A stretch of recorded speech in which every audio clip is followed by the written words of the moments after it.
Municipal Stadium in Cleveland, ESPN's Baseball Tonight presents the American League East leading Boston Red Sox and the Cleveland Indians. Left-hander Tom Bolton starts for the Red Sox.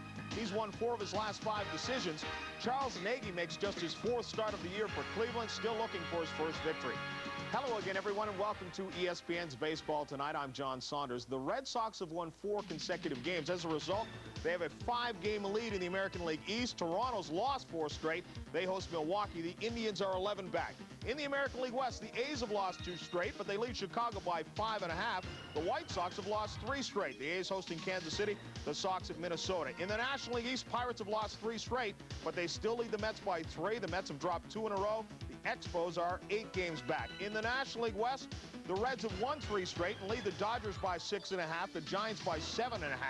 The Reds at home to St. Louis, the Dodgers at Philadelphia, and the Giants are at Montreal. A reminder, it is doubleheader night here on ESPN. The Detroit Tigers at Seattle Mariners, second half of our doubleheader. Jack Morris has won 2 straight.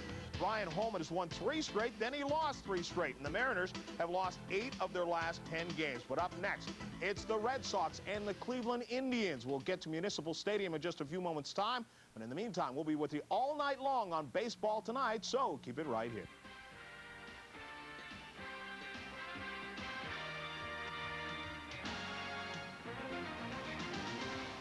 Good evening, everyone, from Cleveland Stadium in Cleveland, Ohio. Tonight, a battle from the American League East as the first-place Boston Red Sox meet the Indians in Game 2 of a 4-game series. I'm Sean McDonough along with Ray Knight. We're delighted to have you with us on ESPN. The Red Sox on top of the American League East by 5 games over Toronto heading into tonight's game. The Red Sox, one of the surprises in baseball, led by their pitching staff, and the offense led by Ellis Burks. He's really coming into his own. Sean, Ellis Burks is one of the finest players in the American League. He does everything well. He runs. As a superstar, you have to do 5 things well. Hit with power, play defense, throw, and run. Ellis Burks can do all those things, and I'm really excited about getting to see him play tonight. Ellis Burks did most of those things last night, going 4 for 5 with 2 home runs in an inning, something Ray Knight did during his playing career. The Cleveland Indians, when the season began, thought they would contend. They're 11 games behind. John McNamara knows their time is running out. Their pitching staff was considered a strength as the season began. It really has not been as the season has gone along. Well, Sean, Tom Candiotti has pitched real well for this ball club. Greg Swindell, who is their ace, did not get started into June. Has pitched well since then, but got started so late that they were so far behind that they had no chance to really make it up. Bud Black has a sore elbow. John Farrell has been out most of the year with a bad elbow, now in rehabilitation down in Double-A. The makings of a good pitching staff, a young staff, but they've really struggled thus far this season. Here is tonight's Sears Die-Hard starting lineup for the Boston Red Sox. Jody Reed leads off at shortstop. Carlos Quintana at first base. Wade Boggs batting 3rd at third base. Ellis Burks 2 home runs last night in center field. Mike Greenwell, the left fielder. The veteran Dwight Evans is the DH batting 6th. Tom Brunansky in right field. Tony Pena is doing the catching. And second baseman Marty Barrett bats 9th. In defense for the Cleveland Indians, Candy Maldonado in right field, Alex Cole in center, Mitch Webster in left, Carlos Baerga at 3rd, Felix Fermin to shortstop, Jerry Brown to second baseman, Brooke Jacoby to first baseman, Sandy Alomar the catcher, and on the mound, pitcher Charles Nagy. Nagy is 24 years old. This is his 2nd year in professional baseball, former member of the 1988 U.S. Olympic team. Earlier this year, he came up for a brief stint and didn't fare so well. Has a fastball in the upper 80s, straight changeup, a slider that's more like a slurve that breaks down and away, and is now working on that split finger. Pitching coach Mark Wiley, Sean, has worked with him on that split finger, and he said he may show it tonight for the first time this season. Nagy 0-3 in those 3 starts when he was called up earlier in the year. There is a severe thunderstorm watch in effect for the Cleveland area until 10 o'clock tonight. It is 86 degrees and extremely humid. Overcast skies. The breeze is blowing out towards center field at 15 miles per hour. And with the high humidity, which has been the case in Cleveland all day long, there is the likelihood of a thunderstorm or 2 before the night is through. The dimensions of Cleveland Stadium. 320 down the left field line, 377 to the power alley in left center, 400 to straightaway center, 385 to the alley in right center, and 320 down the right field line.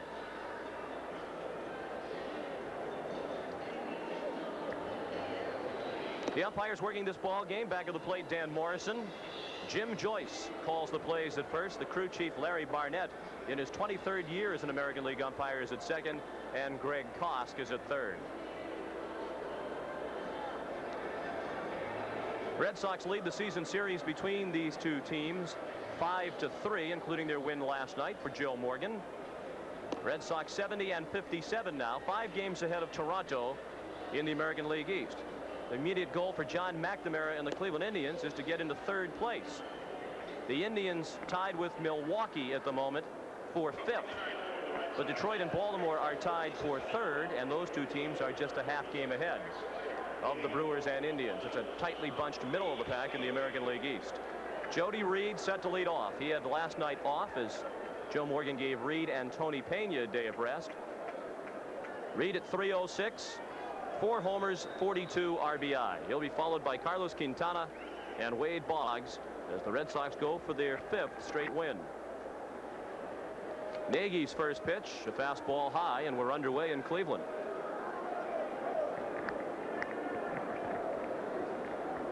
Reed is the major league leader in doubles with 41.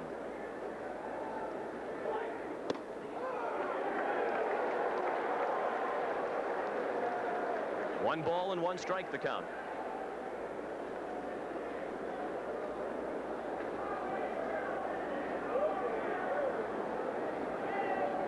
Breaking ball low. 2 balls and a strike. What kind of a hitter's park is this? Because we just saw the flag and the wind is clearly blowing out. I think this is a fair hitter's ballpark. Pretty big out there in the gaps at 385, especially in right center field. But with the wind blowing out toward the lake out there, the ball really carries. That's a well-hit ball to left. Mitch Webster has room, and just in front of the warning track, he makes the catch.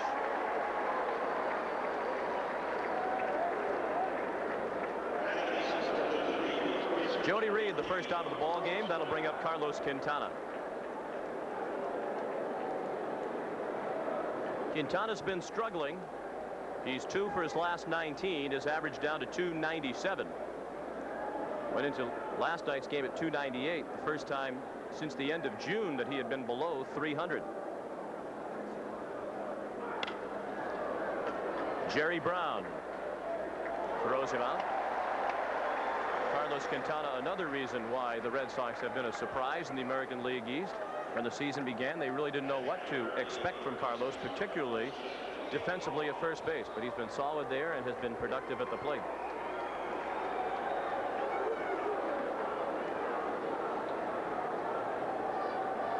Now one of the Red Sox who has not performed up to his usual standards, Wade Boggs. A .352 lifetime hitter coming into 1990. He's at .305 this year. Takes a fastball of the outside part of the plate for a strike. The Cleveland Indians are really high on Charles Nagy. They really like his ability to concentrate. When he first came up earlier this season, he had a tough time. He was jumping at the hitter, Mark Wiley, the pitching coach for the Indians. Said he was trying to throw the ball too hard. Never has been a real power pitcher, but throws that heavy fastball that runs away from those left-handed hitters. And we mentioned that real good breaking ball. Mark said that Nagy's breaking ball can actually be dominating. Real hard down breaker. Nagy calls it a slider. Mark Wiley says it's more of the old nickel curve, the kind of pitch that breaks down and away. They come up with the terminology slurve in the last 8 or 10 years. Ball outside, 2-2 the count to Boggs. 2 outs, base is empty. We're in the top of the first. Nagy doesn't strike a lot of people out, but doesn't walk a lot of people either. Has to move the ball in and out in the strike zone to be effective. Boggs with a drive to left. Webster backing up to the warning track, and he makes the catch, then crashes into the wall. Wade Boggs gave it a ride to the opposite field, but Webster hauled it in, and the Red Sox go in order in the first.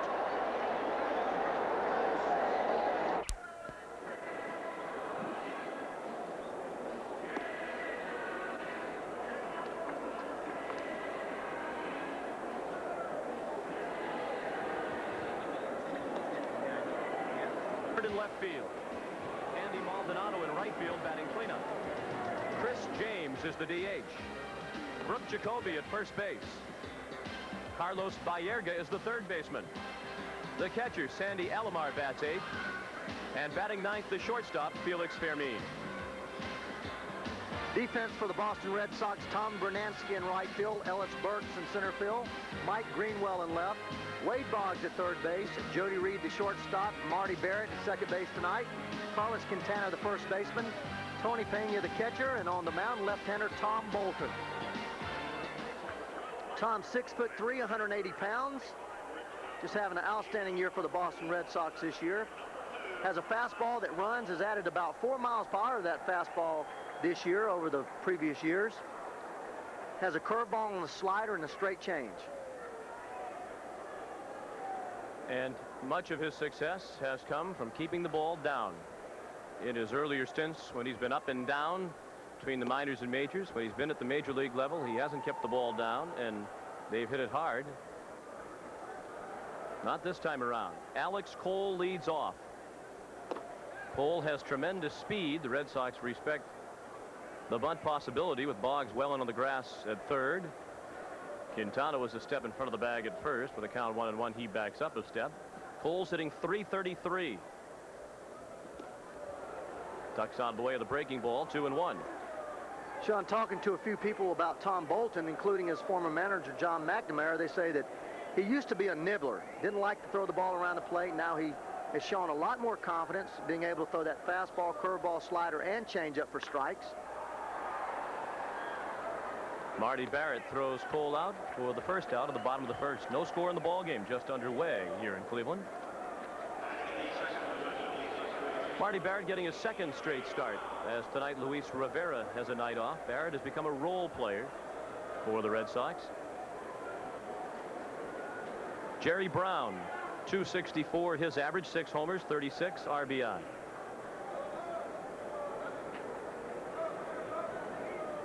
Jerry Brown coming off a great year last year where he hit .299, just missed hitting .300 by 2 at-bats or 1 hit. Well, that's pretty hard.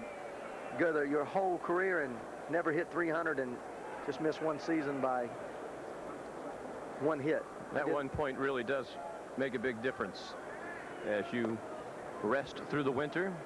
It really does. In 1986, I hit .298, and that was actually 1 hit. It would have got me to .299.6, and you know, I only hit in the big leagues .300 twice, and I came close 2 times, but you can't say that you've hit .300 until you do it. Brown's a switch hitter. He's had more success from the left side, hitting .243 from the right, .272 from the left. On a hop, Reed guns him down. Jody Reed has had to go back and forth this year between shortstop and second base. He asked Joe Morgan, if possible, to keep him at one position or the other because his arm was having a tough time adjusting in the difference of the throws. Jody Reed just makes a real good play there. He's a great second baseman, a good shortstop. They would prefer to leave him at second base, but with the offense and defensive struggles of Rivera, they've shuffled him back and forth. Here's another switch hitter, Mitch Webster. He's batting from what has been far and away his stronger side this year. He's hitting .303 from the right as opposed to .229 from the left. Good power numbers for Webster, not known as much of a power hitter over his career.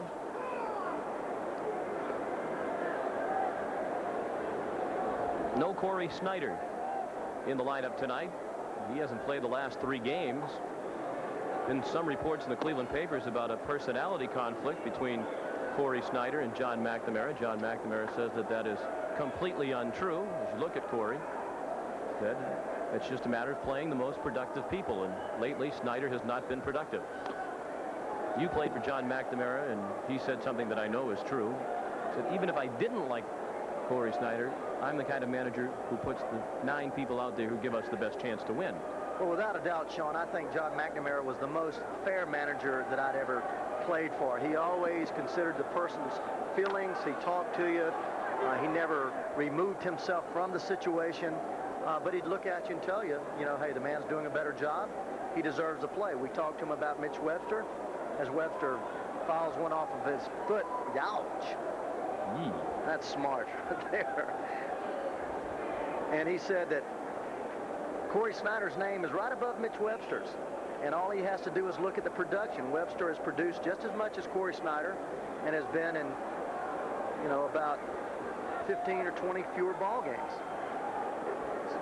Snyder 13 homers, 53 RBI. Webster 11 homers, 50 RBI. So Mitch has 2 fewer home runs, 3 fewer RBI, and he's hitting 22 points higher.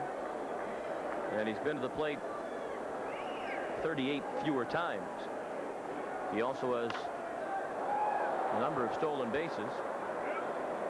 Actually, Snyder has the lead. Webster has the lead in that one, 20-1. 20 stolen bases for Mitch Webster, 1 for Snyder. So those numbers help to support John McNamara's feeling that Snyder has not been as productive as Mitch Webster. And Webster makes the manager look good again. Solid single in the left. Mitch Webster is the game's first base runner. Sean, too, if you take in consideration potential, I think Corey Snyder can be stacked up with anybody. We mentioned Ellis Burks in the open. Corey Snyder can do everything. Tremendous athlete. Here you see Tommy Bolton with that fastball inside part of the plate. Webster, good extension, real quick hands, line drive type hitter, stays behind the ball, drove the ball in left field. Now Candy Maldonado at 269. In the hole, nice play by Boggs. To his left, he goes to Barrett for the force play that ends the inning. Tough play for Boggs, and he made it look easy. After 1 in Cleveland, no score. Half games behind the Cincinnati Reds. They're in Philadelphia in the first inning. Neidlinger to Dale Murphy, who finds the gap in left center field. Vaughn Hayes comes around to score. He's way ahead of the tag, 1-0. That's the way it would end after the first inning. They've gone to the second. Let's get back to Sean and Ray. Thank you, John. No score after 1. Red Sox went in order in the top of the first against Charles Nagy, so they have the middle third of the order coming up here in the second. Ellis Burks, Mike Greenwell, and Dwight Evans. Charles Nagy admitted he was nervous in his first go-round with the Indians, and that's understandable. He was just called up last night. Bud Black originally scheduled to pitch tonight's ball game. He's been bothered by continuing tightness in his pitching elbow, and he's been pushed back a few days. Ellis Burks, the hero of last night's 12-4 Boston win. He had 4 hits, going 4 for 5 with a single, a double, and 2 home runs. The home runs came in the 4th inning, making him only the second player in Red Sox history to hit 2 home runs in the same inning. The first since 1928, when a gentleman named Bill Regan did it. The most recent 2 home run innings, Dale Murphy last year, Ray Knight back in 1980. Yeah, I did. You were then a Cincinnati Red. Against the New York Mets, May 13th, 1980. You don't forget those things. My birthday. Oh, is that right? Yeah. You remember to send me a card next year? I may. Now you have something to reference for you. Pitch inside. 2 balls and 1 strike. Ellis Burks working on a 7-game hitting streak.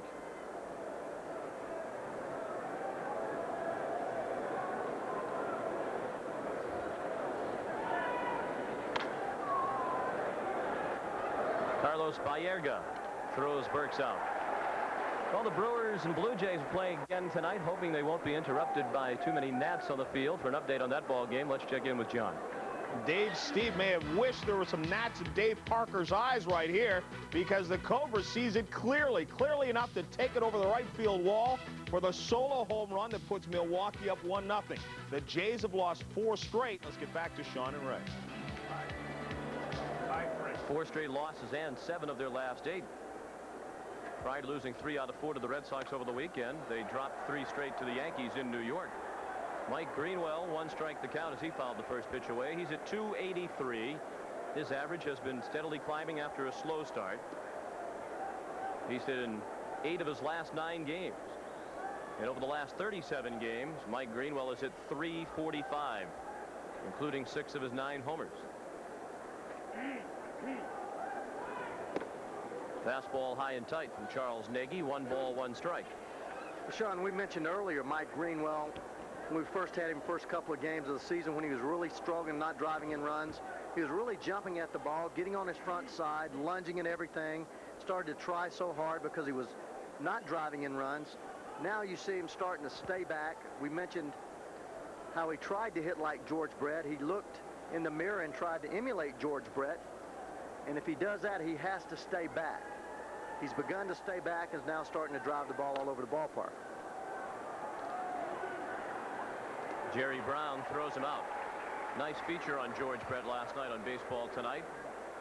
Mike Greenwell grew up idolizing George Brett. Mike's from the Fort Myers, Florida area. Royals used to train there. He used to sneak over and peek over the fence, watch George Brett, try to get his autograph, talk with him on a number of occasions.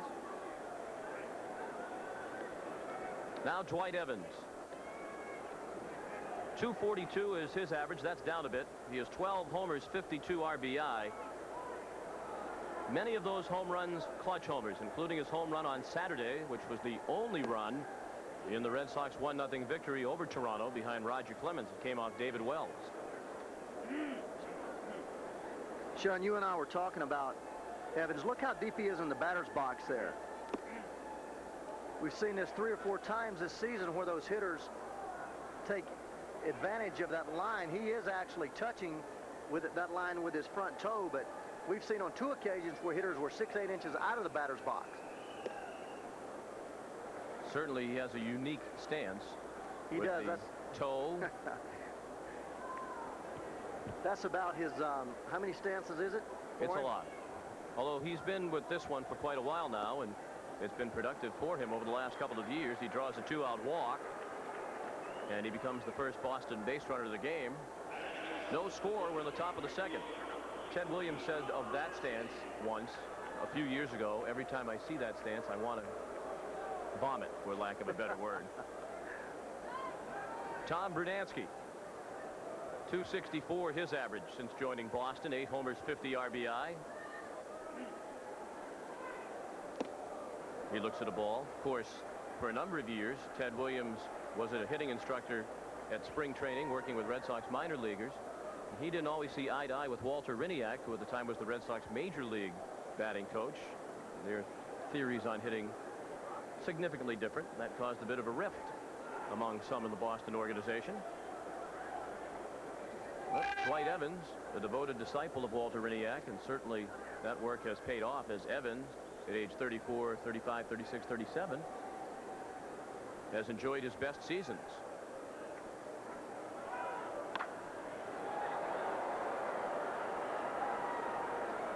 Maldonado makes the catch. That's all for Boston in the second. After an inning and a half in Cleveland, no score.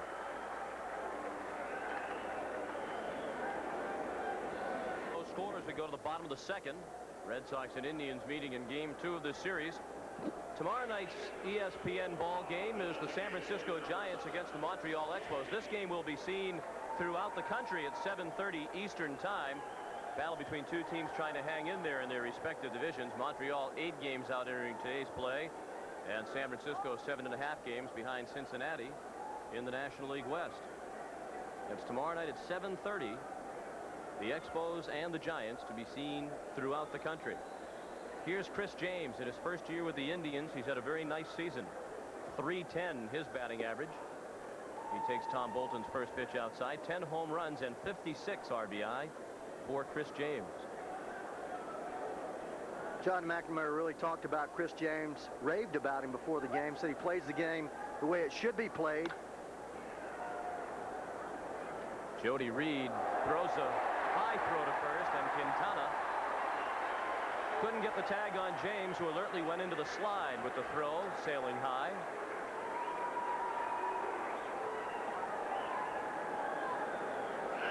Well, Chris just kind of pounds that sinker. You talked about Bolton keeping the ball low. Jody Reed comes up, rights himself, takes a good crow hop. Ball just seems to sail on him. Didn't get the weight over. Quintana tries to get here, but alertly. That's what you're talking about, him playing the way it should be played. Recognized Quintana leaving the ground, so he decided to go under him. Now Brooke Jacoby. It's a double play ball to short. Another high throw. That time Quintana tagged Jacoby just before he got to the bag. Ball hit by James was an error on Reed. That one goes 6-4-3. 2 outs and the bases now empty. Jim Joyce, the first base umpire, ruling that Quintana did indeed tag Jacoby before he reached the bag.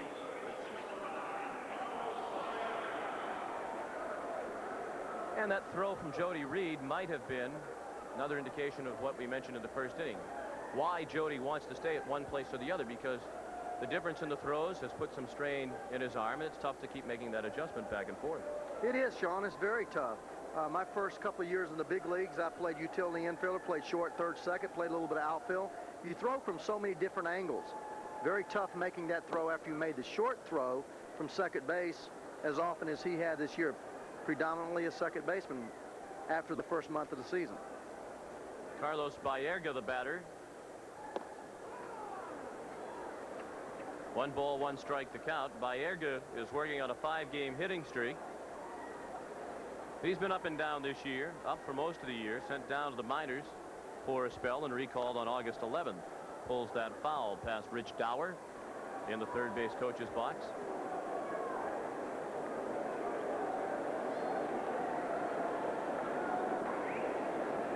Tom Bolton was nearly released earlier in the year by the Red Sox. This opportunity was likely to be his last chance. He's made the most of it. Baerga extends his streak to 6 games with a solid single into left.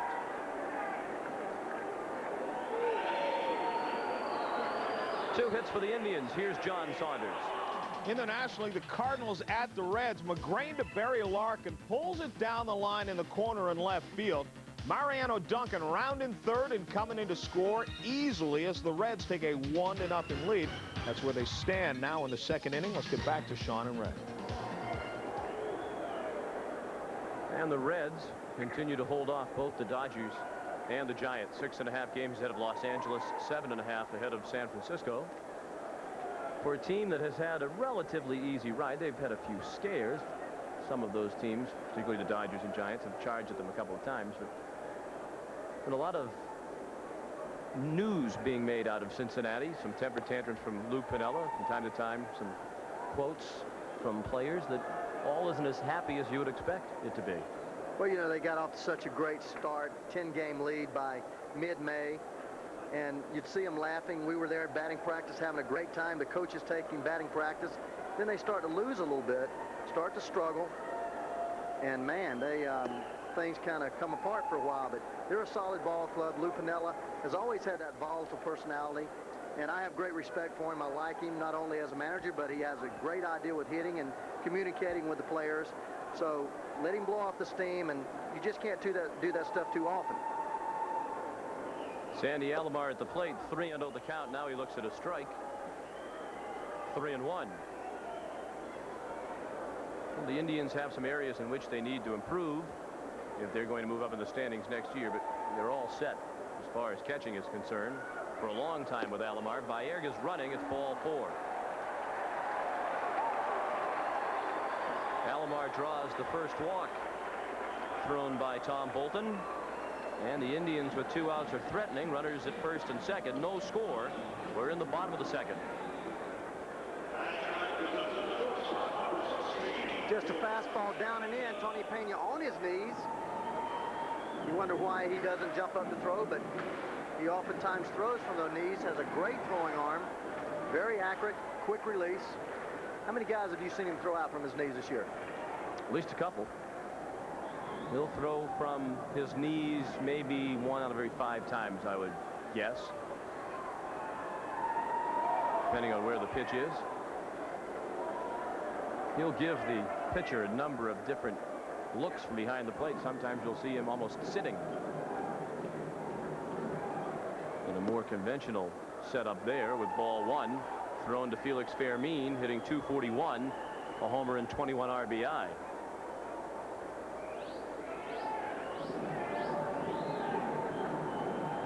That drum out and right, a fixture here at Cleveland Stadium. He's here all the time. You'd think he'd find a few more people to come to the ball game with him. Bolton all of a sudden struggling to throw strikes. It's 2-0.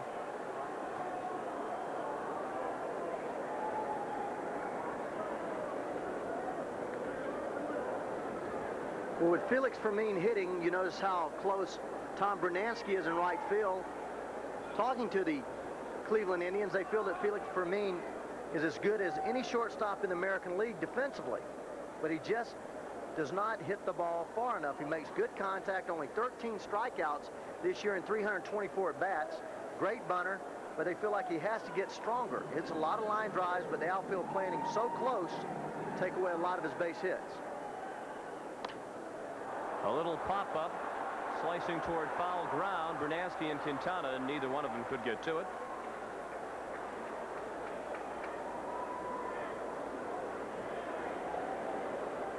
You made an interesting point as we watched Felix Fermin take batting practice about the way he strides or does not stride into the pitch.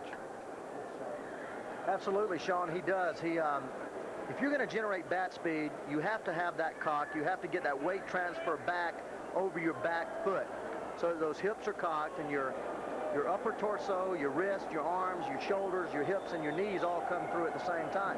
Fermin has a tendency to lean forward and never get his weight back, and as a result, he pushes the bat. Pulls that one foul. The count level now at 2-2. It'll be a tough task for Bolton to strike out Felix Fermin. Ray mentioned just 13 strikeouts all year and only 3 in his last 195 at-bats. Well, watch what I'm talking about. See how much his body goes forward, his back foot comes off the ground? There's no way you can generate power like that. He's a small man, but he's taken a lot of that bat speed away by all that movement forward. Bolton's fastball just missed the inside part of the plate, perhaps a bit low as well. So it's 3-2, and with 2 outs, the runners will be on the move in this scoreless game in the second.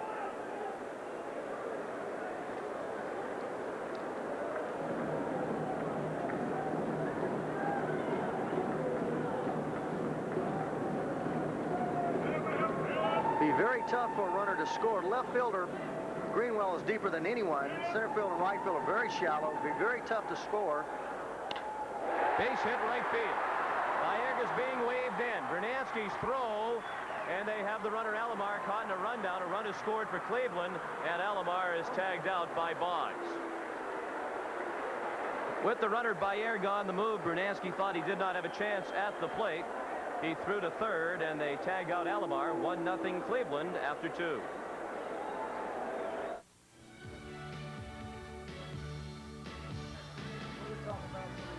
In 1936, a Cleveland Indians scout signed an Iowa farm boy named Bob Feller, who made it to the big leagues and threw 3 no-hitters and 12 one-hitters. But one of his biggest challenges came from an unlikely source, a police motorcyclist, who at 90 miles per hour attempted to outrun Rapid Roberts' famed fastball. But the blazing bullet just beat the policeman's motorcycle. And after 266 wins and 6 20-win seasons, Bob Feller was ticketed to the Hall of Fame.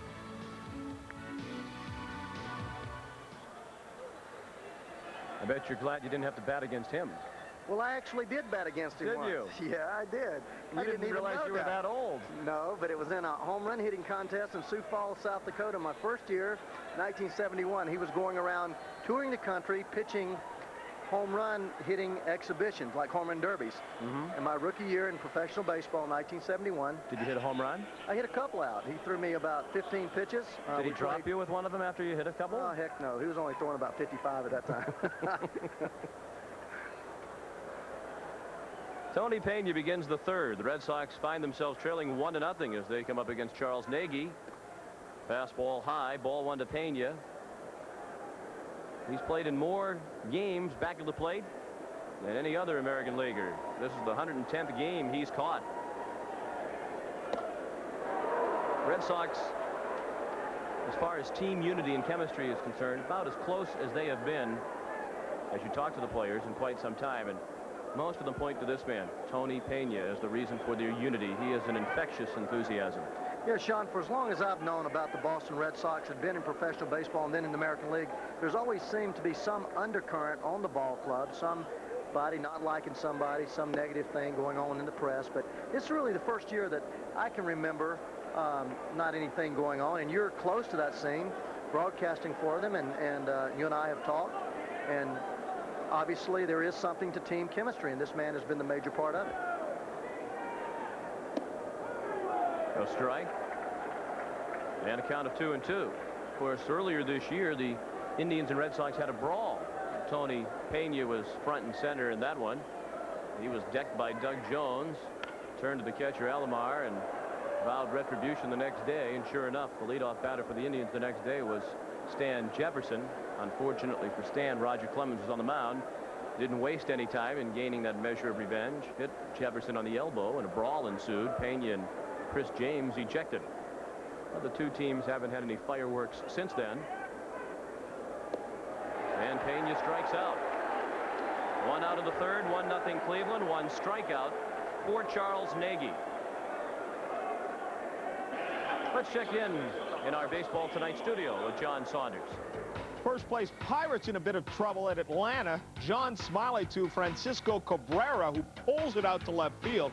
The 2-run home run with Presley aboard. He had doubled in a run. That made it 3-0. They stand there in the second inning. Let's get back to Sean and Ray. Here in Cleveland, 1-0. The Indians struck for a run with 2 outs last inning.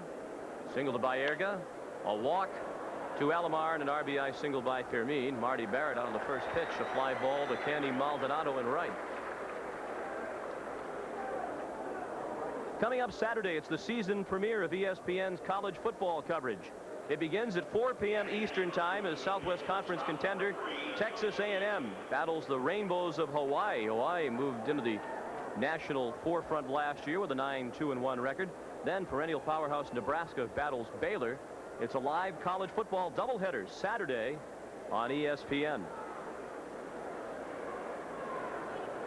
Well, I drew the short straw, and I have to go to Hawaii to call that game on Saturday. Somebody had to do it. And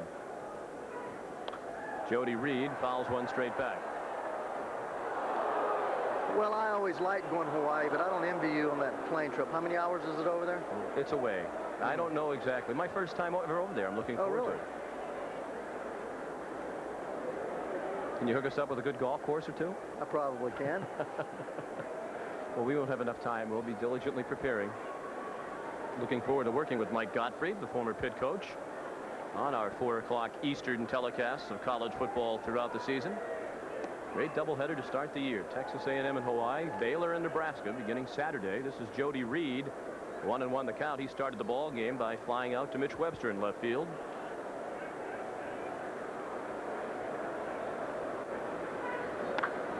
Well hit down the left field line, way back, and that ball will tie the game.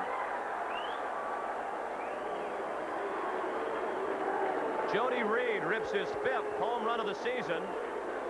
That's the first hit allowed by Charles Nagy, and it's now Boston 1 and Cleveland 1.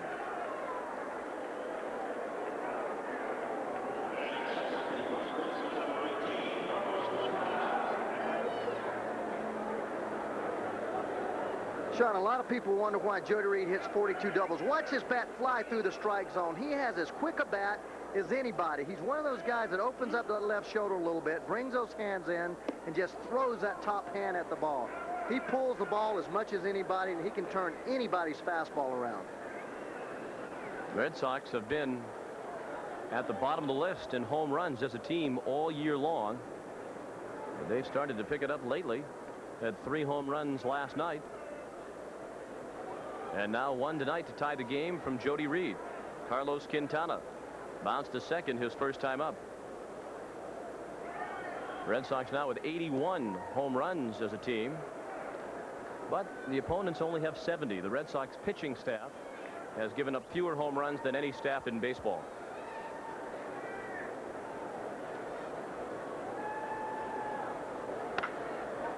Right back to Nagy. He wasn't sure he had it for a moment. He throws Quintana out. That's all for Boston in the 3rd. The Red Sox tie it on the Reed homer after 2.5 in Cleveland. Red Sox 1, Indians 1. Sean McDonough with Ray Knight back in Cleveland. 1-1 the score as we go to the bottom of the 3rd.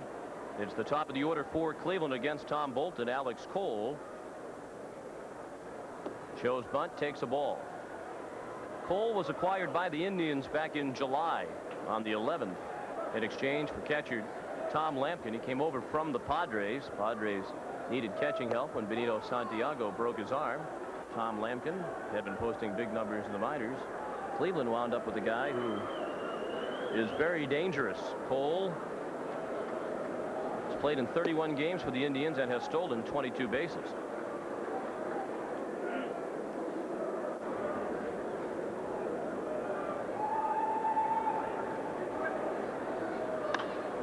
Base hit.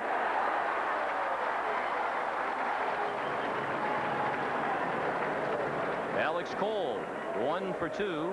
That's 4 hits now for the Tribe. And here's John Saunders.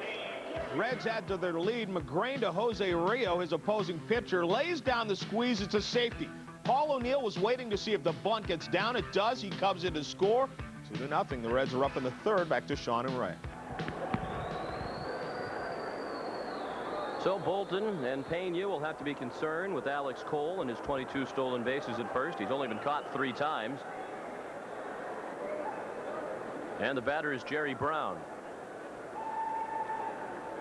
Those who saw the movie Major League, you might remember the character Willie Mays Hayes.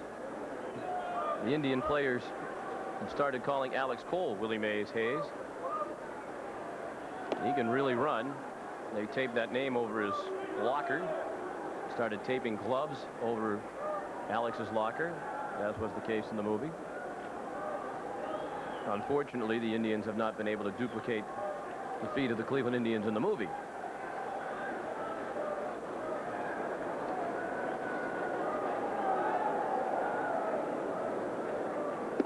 Jerry Brown at the plate. 1 ball and 1 strike to count. Sean, these Cleveland Indians have a lot of young talent. Jerry Brown, Felix Fermin, Baerga, Alomar Cole, pitching staff Walker, Ward, Olin, Nagy, and Swindell, all under 25 years old.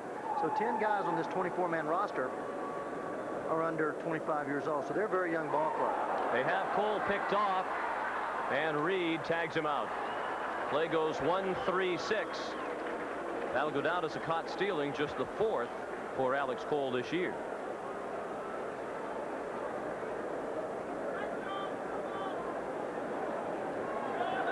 As with a lot of young base stealers, just impatience gets Alex Cole here. When you have this kind of speed, his kind of speed, you don't really have to get a good jump, but if you get picked off, you're dead.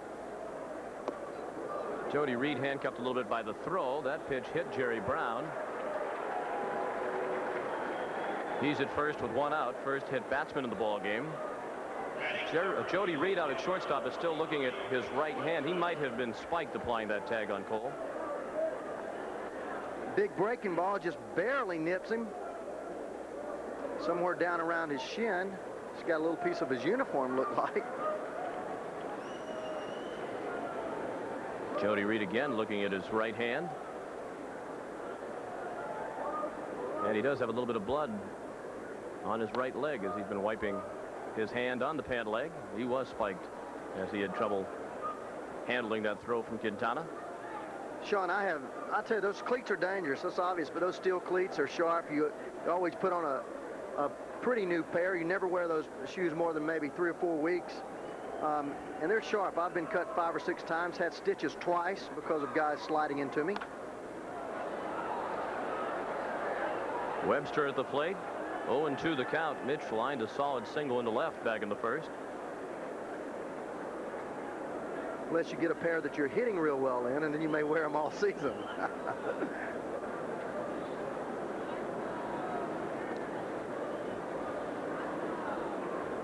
Brown can run. He has 10 stolen bases. He's been caught 6 times trying to steal.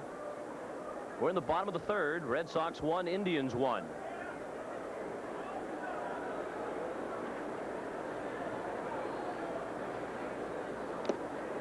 Foul tipped at home plate. Pena tried to squeeze it but could not. And Webster still alive, 0-2. Sean, you mentioned some of the needs of the Cleveland Indians earlier. Talking to John McNamara, they felt like they needed speed. They've got Alex Cole, and with Jerry Brown, they now feel like they have the table setters. We talked to him today, and he told us that they felt like he needed a left-handed power hitter and one of the young guys to come along in that 5th starting role and do the job. Well hit up the middle, a base hit into center field. Brown stopped at second. Mitch Webster's 2 for 2. That's 5 hits for Cleveland. Runners at first and second with 1 out.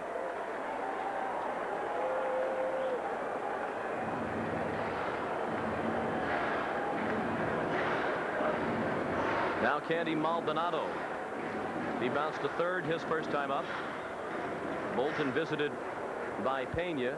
Bolton has not fooled the Indians tonight. Then again, the Indians have had considerable success this year against left-handed starters. And the number against right-handed starters shows what you were talking about needing left-handed bats in their lineup.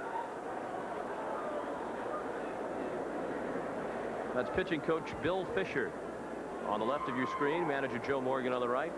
Bill Fisher, a man who hasn't received much credit this year, but when the pitching staff overachieves, as the Red Sox have, he should get some of it.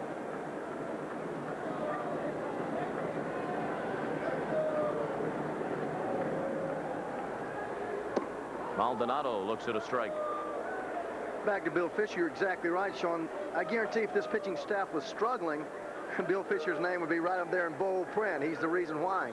And it's funny that when they start going well, he never receives the attention that he should get, or any pitching coach. It's always their fault, but seldom do they get the accolades or the congratulations or the, thank yous. Bill Fisher is the guy that a lot of people thought Joe Morgan, the person that moved Roger Clemens back, but it was Bill Fisher's suggestion. They started Dana Kicker on 2 days rest. That was over the weekend in Toronto. Pass ball, swing and a miss. 1 ball, 2 strikes. There is Roger Clemens, who'll go for his 20th win Thursday here in Cleveland. He'll be opposed by Sergio Valdez. The robust Red Sox rotation. A lot of fans around baseball never heard of those bottom 3 guys before this year, but people in New England certainly know all about them now. Harris, Bolton, and Kicker have combined for 23 wins. Kicker, a 29-year-old rookie, had never even been on the 40-man roster until this year. Bolton's been up and down. Harris, at age 34, has posted a career high in wins with his 11. Right back to Bolton. Barrett, double play. 1-4-3, second double play in as many innings turned by the Red Sox, and that's helping Tom Bolton along. After 3, 1-1 the score. A less than capacity crowd on hand here at Cleveland Stadium in Cleveland, Ohio. The Indians battling the Red Sox in game 2 of a 4-game series. 1-1 the score. The Indians scratched for a run in the second. An RBI single by Felix Fermin scored Carlos Baerga. And the Red Sox run came in the top of the third on a 2-out solo homer by Jody Reed, his 5th of the year. And that's the only Boston hit. Charles Nagy will face the meat of the Boston order in the 4th. Hitters 3, 4, and 5. Wade Boggs, Ellis Burks, and Mike Greenwell. In a matchup like this tonight, where the pitcher has not faced the team he's pitching against, and the hitters have not seen the pitcher, is there an edge for either side? Well, as a hitter and not a pitcher, I always felt the edge was for the pitcher. Hitters, I remember Pete Rose never felt comfortable unless he'd seen a guy 4 or 5 at bats. I know I didn't. You get a lot of advanced scout reports on hitters. Every club has that super scout, that advanced scout. Everybody knows what Wade Boggs is out to hit, what he handles best, what his weaknesses are. He has very few, but most hitters do have weaknesses, and I think it's definitely to the advantage of the pitcher. Whoa, whoa, whoa, whoa, whoa. They're showing you a shot of the defense out on the field. We need to play a little defense ourselves on that foul ball straight back up the bat of Wade Boggs. Well, you notice that they play Wade Boggs shady to left field, almost like a right-handed pull hitter.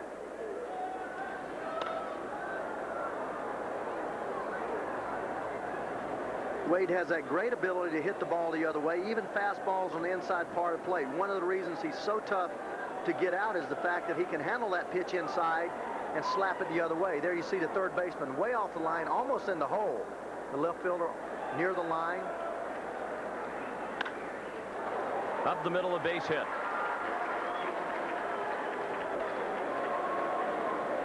For Wade Boggs, that is hit number 151. He really has to hurry. if he's going to reach 200 hits for the 8th straight year. He sure does, Sean. Look how quiet he is. Watch his head go to this ball, though. Look at his head and his eyes light up. That is just perfect. All you young hitters, you put your head right on that plate. Keep your head on the ball. Don't let that right ear turn toward that dugout. And you'll make a lot of contact. Wade Boggs, I think, does that better than anyone. Ellis Burks looks at a strike. He bounced to third his first time up. We talked earlier about how Wade Boggs is hitting so far below his career batting average, 352, his career batting average coming into this season. He was at 305 coming into tonight. He really says it's been a lot of hard luck. He's hit the ball with authority right at some people. High chopper foul past third. And he also said, if you look at my numbers, these are the words of Wade Boggs, it's a fine year by anybody's standards, but because of the standards he has set for himself in the past, by comparison, these numbers aren't as impressive. Sean, you're exactly right. I remember Pete Rose in 1984 hit 284, led the league in hits, had 50 doubles, and scored 100 runs, and everybody said that he was going downhill. And he says, hey, I've hit a lot of balls hard this year. The year before, I think he hit 330 and won the batting title.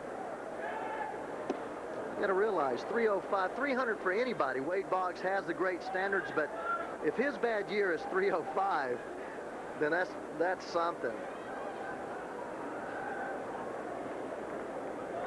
And he won't talk about it much, but he was bothered by a wrist problem earlier in the year. Mitch Webster in left center makes the catch for the first out of the inning. Boggs back to first with one out. We're in the fourth. 1-1 the score. Burks now 0 for 2. Following his 4-hit game last night, which was a season high and the 4th 4-hit game of his career. There's that big breaking ball, but it just kind of hung inside. Good pitch to hit. That breaking ball in there is very dangerous, especially just kind of backs up. Nagy threw a great breaking ball to Brunansky earlier. It's a pretty good bend on that breaking ball. You almost see the back side of that pitch. Good down breaker. Definitely not a slider for me, Sean. It's almost a true curveball for me. Boggs not a threat to run.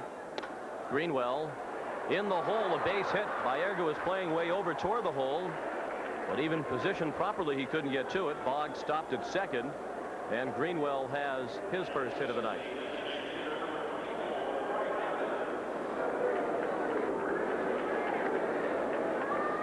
Well, Greenwell again staying back, and when you stay back, you hit the ball the other way a lot. You make good flush contact. And you're right, Baerga was way over there in the hole, but the ball just hit very crisp and got by him before he could do anything with it. The Red Sox playing station-to-station baseball here in the fourth, and that's been their history almost throughout the history of the franchise, but particularly lately. We mentioned the Red Sox home run total has been coming up of late, but still just 80. Second lowest total in the American League. Their team batting average second best. They leave a lot of men on base. They need several hits consecutively to score a run. Well, Sean, that's a great example and graphic there. Pitchers hate to pitch to guys that make contact. This Boston Red Sox team, only one other team, the Minnesota Twins, has struck out fewer times than the Red Sox. They put the ball in play. They have few holes. The big hitters like Brunansky, you start getting holes, but you look throughout this lineup, from the Jody Reeves to the Boggses to the Greenwells, very tough to pitch to. Baerga had to back up on it. Brown will try to turn it. He could not. Evans beat it. Boggs to third on the play. Runners at the corners for Boston with 2 outs in the fourth in a 1-1 game.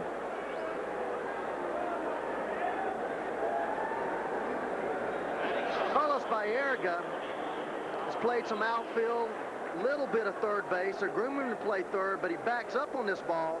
If you're going to get a double play, it's easier to come and catch that ball on the short hop. He was already playing deep, but he chose to go backwards. He may not have enough confidence. Guys with confidence like Carney Lansford, Charlie Hayes now is doing it. Gary Gaetti would fill that ball on the short hop, throw the ball to second base quickly, and would have doubled up Dwight Evans. Now a chance for Brunansky to give the Red Sox the lead. He flied to right his first time up. He looks at a ball low, 1 ball and 1 strike. Brunansky's had an up-and-down ride since joining the Red Sox. Got off to a strong start, then endured an 0 for 34 slump. Since that 0 for 34, he's hit .325. Fouled off, 1 ball and 2 strikes. And as Ray was just mentioning, Brunansky is one of the few Red Sox hitters who strikes out a lot. As you look at Boggs and Evans, the runners at the corners, Brunansky with 86 strikeouts. Sean, look at the break of this curveball right there at the end. That ball broke a good 2 feet. Tom Brunansky did a good job just making contact. That's the pitch they struck him out on last at bat. Nagy seems to have the knack to throw him the good rotation and a hard breaking ball. Down the third base line, tough play for Baerga. He made it look easy. Red Sox strand 2 in the 4th after 3.5 in Cleveland. The Red Sox won and the Indians won. Cleveland, it's 1-1. The Indians with 5 hits, but a couple of double plays have killed the last 2 innings for Cleveland.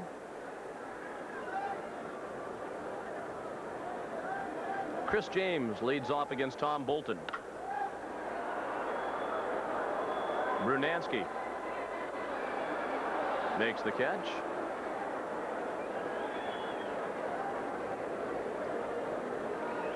James now 0 for 2.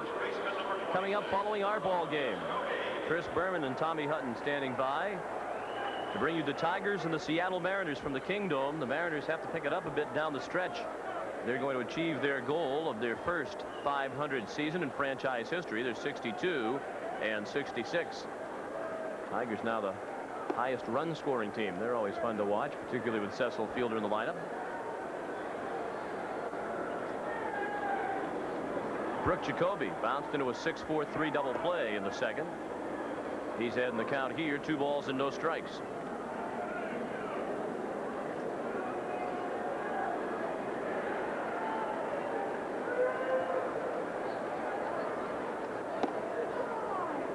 A strike. Jacoby's been playing a lot of first base for the Indians. Keith Hernandez injured for much of the year. He's on the disabled list as we speak.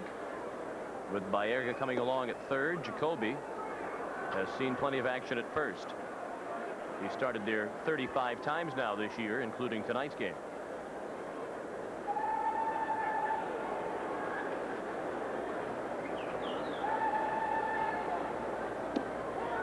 There's a strike. Jacoby started toward 1st. It's the 1st strike. Rather, the 2nd strike he's seen in this at bat. 3 balls and 2 strikes.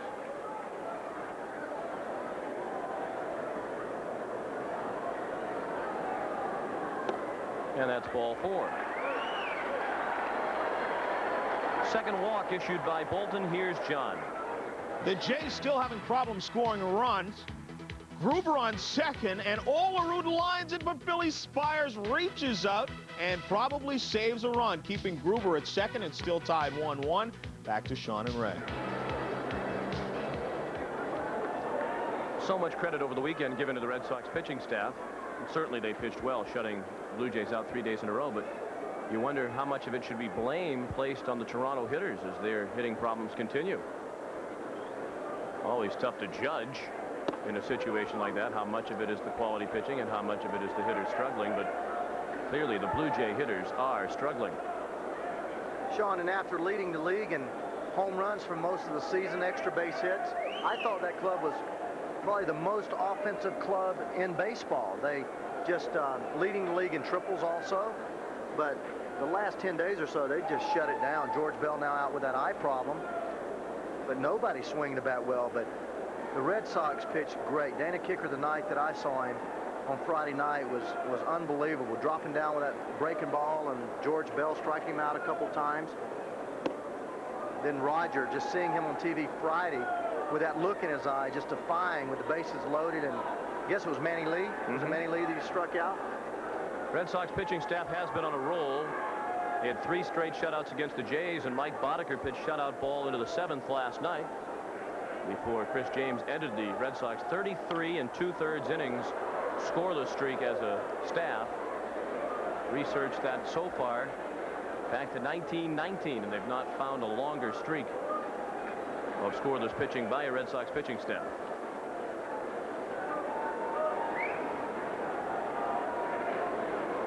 John McNamara mentioned to us about Carlos Baerga, how important he was in the deal that brought Chris James and Alomar over here. He was so important, in fact, that Hank Peters said the deal would not have been consummated had Baerga not been included. So we hear a lot about Chris James and Sandy Alomar, the great young catcher. This guy right here is an outstanding young prospect. Base hit right field. Jacoby stops at second. And here come the Indians again with the runners at first and second and one out in the fourth in a 1-1 game. They now have 6 hits. Look at this quickness. He has that little loop in his swing. He says he's a better left-handed hitter. He's got a funny little hitch, but real quick with his hands. Very strong hands. I shook hands with him this afternoon, and real strong. Short little guy, but he's got some guns and very strong hands. Has to have strong hands to be able to do the bat like that. Sandy Alomar walked his first time up. Baerga's now 2 for 2 with a couple of singles. He scored the Cleveland run back in the second. Really seems throughout tonight's game Bolton is struggling to get his rhythm. And Dennis Lamp now will start warming up in the Boston bullpen. The key to Bolton's success has been his control, his ability to keep the ball down, put it more or less where he wants to put it. He's not done that tonight. There's a base hit off Bolton's glove, and the Indians reclaim the lead as Jacoby scores from second. Baerga took third on the play. 2-1 Cleveland. Sandy Alomar picks up his 51st RBI of the year. Well, Bolton, you talked about that breaking ball or the pitch is down. There's a quick breaking ball down. He made a good job of hitting. Hit the ball a little bit on the end. Very strong, Sandy Alomar. Valid try by Jody Reed to try to knock the ball down, keep it in the infield.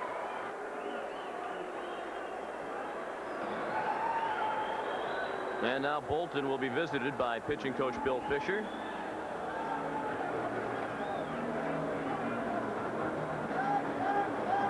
Fisher, one of the coaches Joe Morgan retained. He inherited Bill Fisher from the John McNamara regime. There was some talk that Joe Morgan wouldn't keep Bill Fisher, but he has, and as you pointed out, that's a combination that has worked well together. Dennis Lamp continues to throw. Bolton has given up 7 hits now over 3 1/3 innings. Sean, that's something too. I was checking his minor league stats. We mentioned the 7 years in the minor leagues, and of the 10 years that he's been in professional baseball, 8 of those years he's given up far more hits than innings pitched. This year, in 73 innings pitched coming in tonight's game, he'd only given up 60 hits. So he kept the ball down, made the infielders make the plays on him. Never has struck out very many people, just 39 strikeouts thus far this season. But tonight, reverting back to what he had done in the minor leagues, giving up a lot of hits. Felix Fermin touched Bolton up for a hit his first time up. An RBI single into right.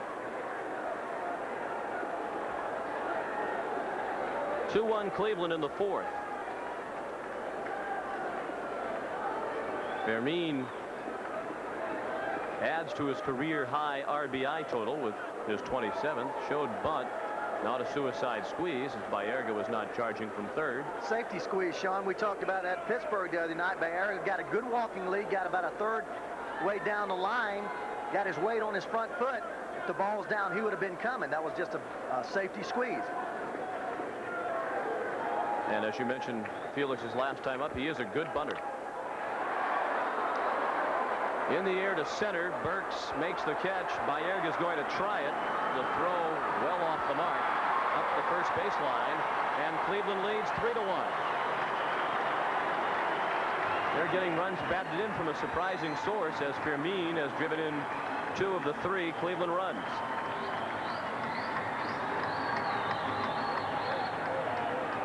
Another pitch right over the heart of the plate, a little down. Felix Fermin making good contact, as Sean mentioned. Drove the ball out there about as far as he can hit it. Almost a useless throw here from Ellis Burks, because there's no way he's going to throw him out from that distance unless Baerga breaks his leg or stumbles or something. Alex Cole. Alomar runs, and he is safe. Reed thought he was out. He started trotting toward the dugout. Now he's going to question Larry Barnett about the call. Sandy Alomar, the stolen base, his 4th of the year. Sean, he got a great jump then. I glanced down, and he was halfway to second base. Good pitch to steal on. Throws a little high, but Alomar definitely there. You called him out. I called him safe.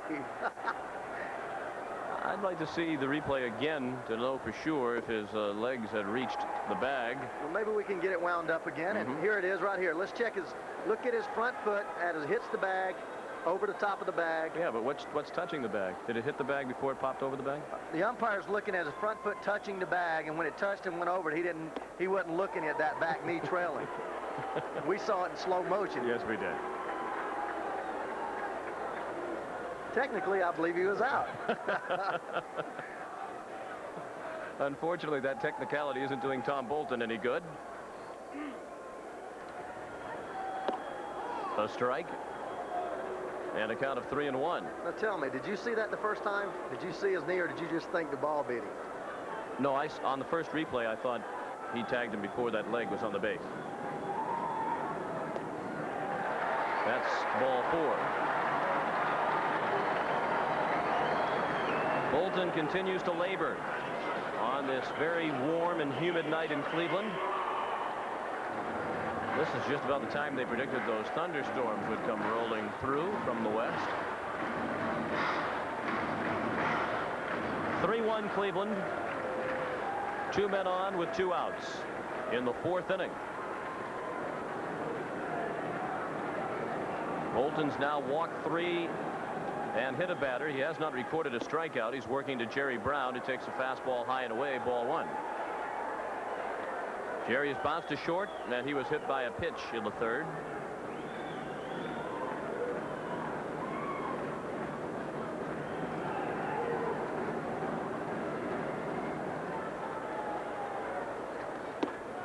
Outside again.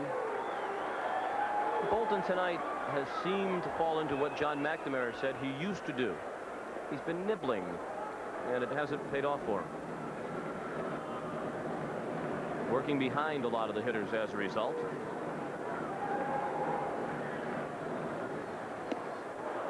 A strike and a count of 2-1.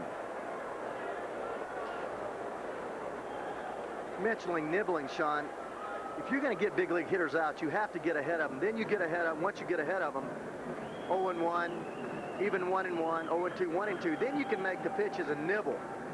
But you must get ahead of them. You nibble and get behind them 2-0, 2-1. They're going to hit you hard when you come in there. Ball 3. 3 balls and a strike. Mitch Webster waits on deck.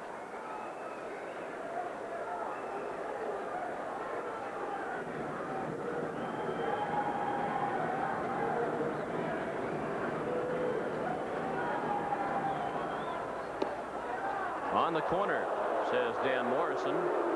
Brown started to first. With the count 3-2 and 2 outs, the runners will be on the move. Alomar from second and Cole from first. Bolton just throws that good movement on the fastball on the outside part of the plate. Pena jerks it back in a little bit. I think he helped him out a little bit on that. Yes, indeed. Looked like Dan Morrison needed some convincing before calling it a strike. Brunansky again very shallow, and with the runners going, it's about the only way they're going to score. And the ball hit out there to him. Same situation before in the 2nd inning for the Indians. Fermin line to right field, and the run was able to score due to the fact that they were moving 3-2. They go again. Brown with a well-hit ball to center. Burke's backing up, and he has a play. The Indians get 2 and strand 2 in the 4th. And after 4, it's Cleveland 3 and Boston 1. And Schiraldi, a former Met and a former member of the Boston Red Sox. Charles Nagy working with a 3-1 lead through 4 innings.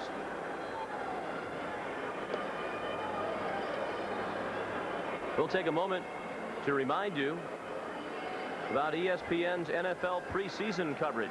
Coming up Thursday night at 8 p.m. Eastern Time, the Bears are trying to battle back after a tough 1989 season as they face Jim Kelly and the Buffalo Bills.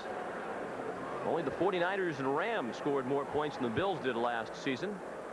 Kelly and two-time Pro Bowl wide receiver Andre Reed lead the Bills attack. And the Bears with some rebuilding to do. Seems strange to say that about the Chicago Bears, but that's the case after the dismal season they had last year. Tony Pena takes Nagy's first pitch of the fifth, low for ball one. Tony, the only strikeout victim for either pitcher in this ball game.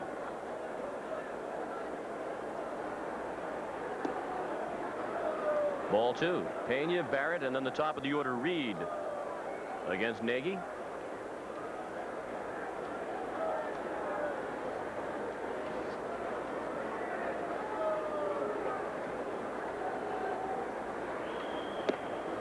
Tony ducks out of the way of the pitch.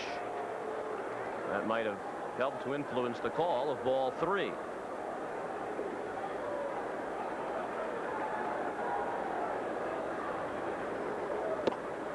Tony tried it again. This time it's a strike.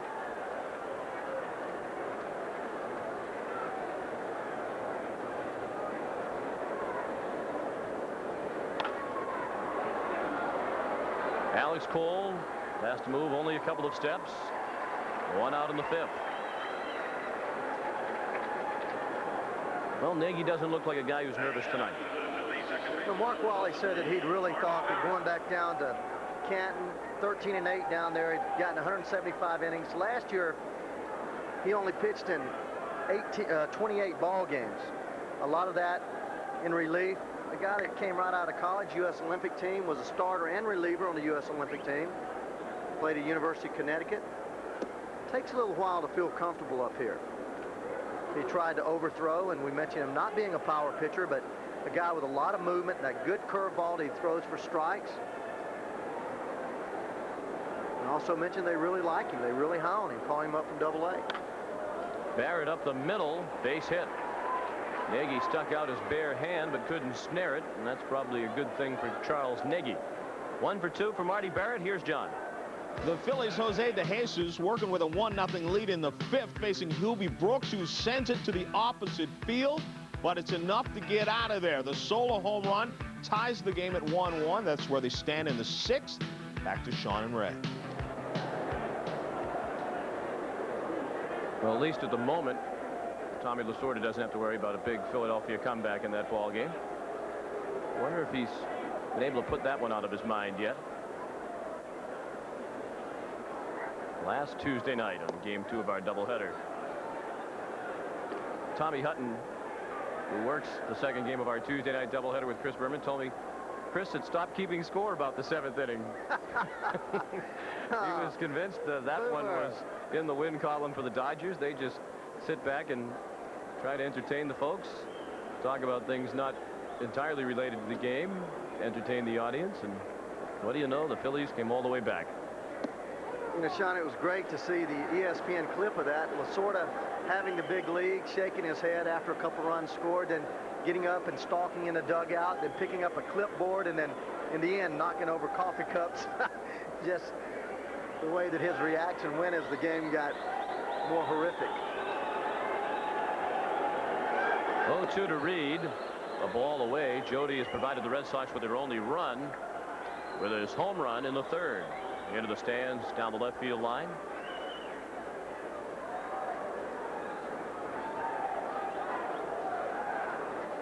It looked like Joe Morgan might have had that game in mind last night when he had the big lead late in the ball game and all the regulars were still in there. Finally, only in the bottom of the ninth did Kevin Romine and Phil Plantier get off the bench for a half an inning of work.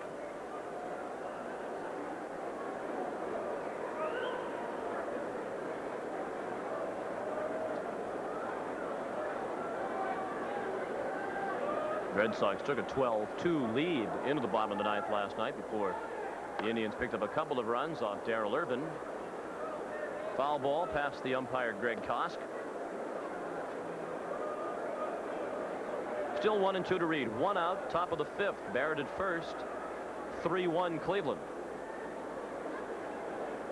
Sean, we mentioned Jody Reed, how he brings his hands in. He's one of those guys that doesn't necessarily extend his swing by throwing that left arm out and extending fully. He has a tendency to drop that left arm into his body and really tomahawk that ball, top hand the ball, and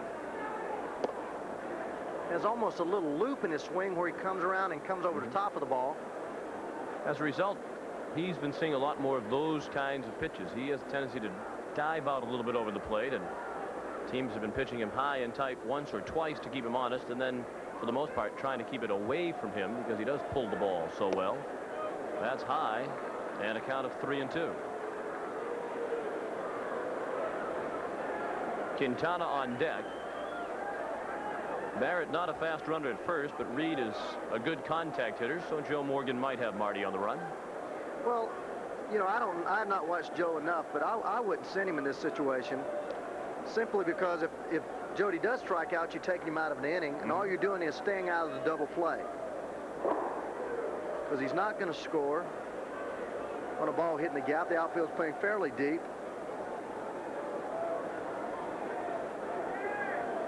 Barrett does run. Reed fouls it off. Red Sox, a team that in one game this year bounced into 2 triple plays, the next night 6 double plays. Because they are so slow, that happens to them a lot. So Joe Morgan will do this a lot, even though the percentages might say stay at first base. He'll move the runner to try to avoid the double play. Well, you got to know your hitter. Like you said, Jody Reed makes great contact. He's one of the guys that I wouldn't be afraid to send a runner with. He makes such great contact. Barrett goes again. Reed looks at ball 4 inside. The fastball from Nagy missed.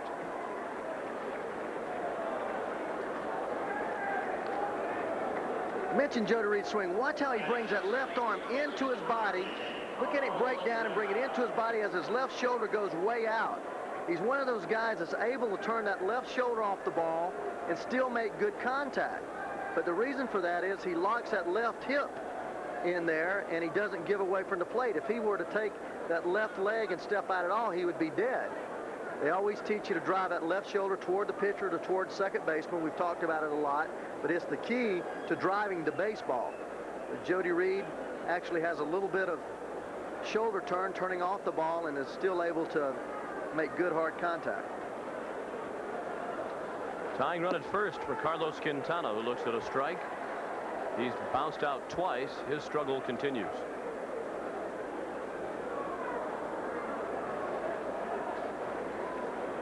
Quintana now 2 for his last 21. Barrett the runner at second, Reed at first. Cleveland leads 3-1 in the top of the 5th.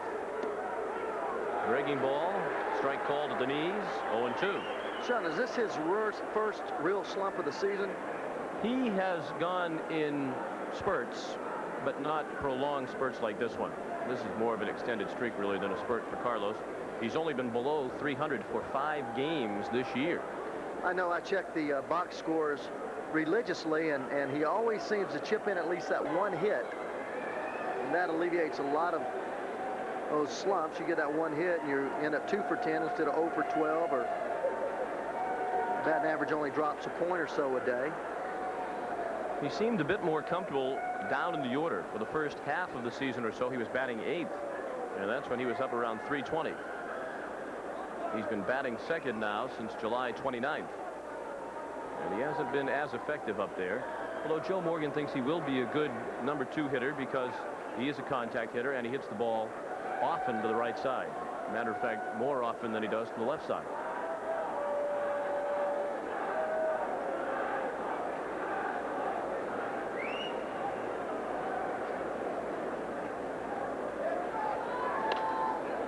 Up the middle, Fermin on the first, a double play.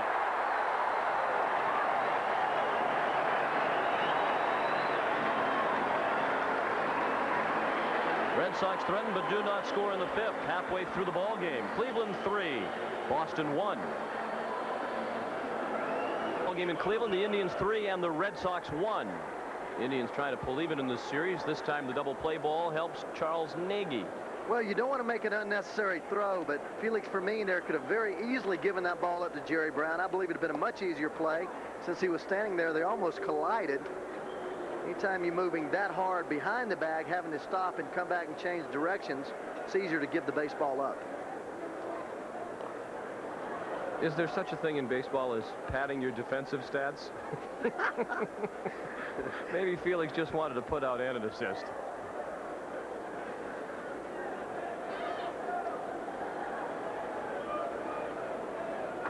Tell you what, if they factored those kinds of things into contract negotiations heavily, maybe there would be. And a lot of times that'll be used against fielders when they'll look at the total number of chances and they'll say, well, you didn't get to very many balls. Mitch Webster out on strikes. First time Bolton has solved him. Mitch was 2 for 2 before that strikeout, the first of the night for the Boston lefty. Let's go back to the studio. Here's John. Red Sox getting exactly what they need in Toronto. Dave Stieb to face B.J. Surhoff with a couple aboard. Sends it out to left field. Glenn Allen Hill can't get there. Robin Yount comes in to score. He's followed by Rob Deere. It's now 4-1 in the 6th. Let's get back to Sean and Ray. And apparently no bug problems tonight at the Sky Dome. We were talking about this at lunch today. Neither one of us could really figure out how closing the dome would have helped the bug problem. Wouldn't that just trap the bugs in there? They turned up the air conditioning too. Maybe they froze them out. I don't know, man. I tried to figure that one out too. They said they closed the dome, turned up the air conditioner, and the bugs disappeared. I don't know where they went. They were here last night. Maybe to the Hard Rock Cafe. Out in right field. Not a bad place to watch the game. I have checked into the Sky Dome Hotel. Candy Maldonado is 0 for 2. Lined into center, sinking fast. Misplayed by Burks. Burks slips down, and Maldonado pulls into second. Burks had no chance to catch it, so it looked like what he really should have done was backed up a bit and played it easily on the hop instead of continuing to charge at the ball. And what that ball did, Sean, is a breaking ball kind of down and in. Maldonado just scorches it out there with that overspin. But watch this ball back up. It hits, and with that natural turf out there, it looks like it's a little soft. The ball hit and almost like a changeup. But I agree with you. He had no chance to catch that ball. A lot of overspin. And that'll mark the end of the night for Tom Bolton. He obviously did not have his best stuff tonight. He'll be replaced by Dennis Lamp. With the score Cleveland 3 and Boston 1. We'll return to Cleveland right after this. Back in Cleveland where the Indians lead 3-1. The 8th hit of the night. A double from Candy Maldonado knocked Bolton out, and it brings on Dennis Lamp. Dennis Lamp in his 14th major league season, 37 years old. Basically just a sinker slider pitcher. Drops down, gives you that kind of funky motion. Real good, hard, heavy sinker that runs in. Flat, tight slider. And he comes on to face Chris James, who's 0 for 2.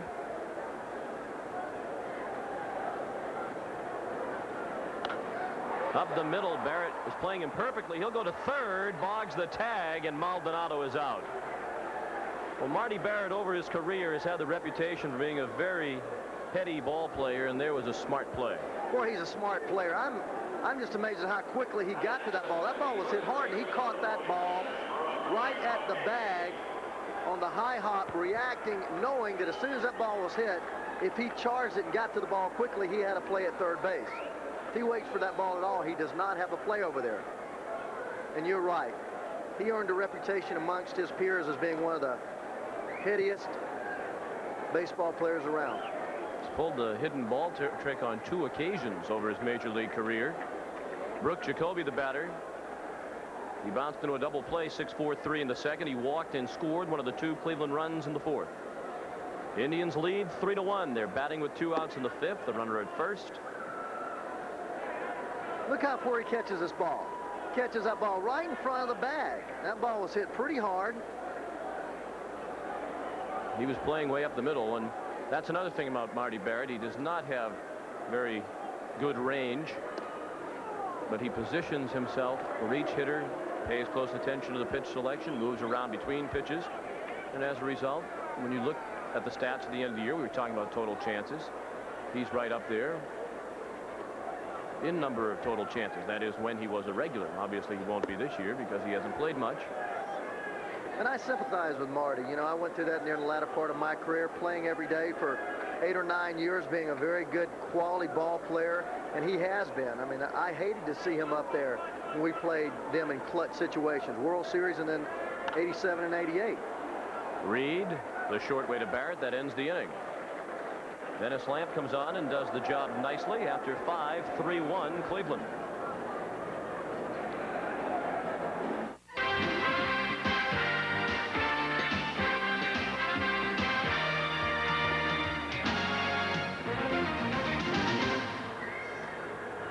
Here in Cleveland, the Indians, with a run in the second, 2 in the fourth, lead the Red Sox, whose only run came in the third on a Jody Reed home run. Charles Nagy, in an emergency start situation, called up from the minors yesterday to fill in for Bud Black, who's still bothered by tightness in his elbow, has pitched very nicely. Former first-round draft pick, Cleveland's second first-round pick in the June 1988 draft, as Ray mentioned. He was a member of the U.S. Olympic team that won the gold medal at the Summer Olympics in '88 in Seoul. He led Team USA with a 1.05 earned run average during their 53-game summer schedule. Made 2 appearances in the Olympics and recorded a save. He's a 2-time All-Big East Pitcher of the Year at the University of Connecticut for the Huskies.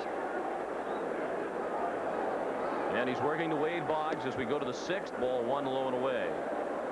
Again, the meat of the order coming up for Boston. Boggs, Burks, and Greenwell. Batters 3, 4, and 5. Wade 1 for 2 with a single to center in the 4th.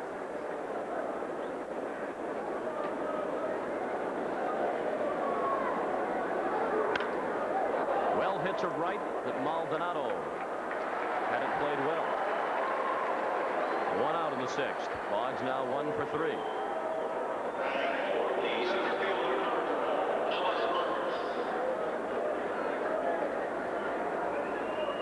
Breeze now blowing out toward right. There's been a noticeable shift in the wind here in the last few moments. That might mean that those heavy thunderstorms that have been predicted for the Cleveland area are moving closer.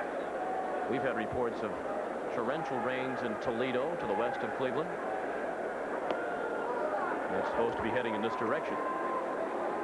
Indians, by the way, looking for their first win this year on ESPN. They are 0-8 on this fine network. They've also been rained out and snowed out once.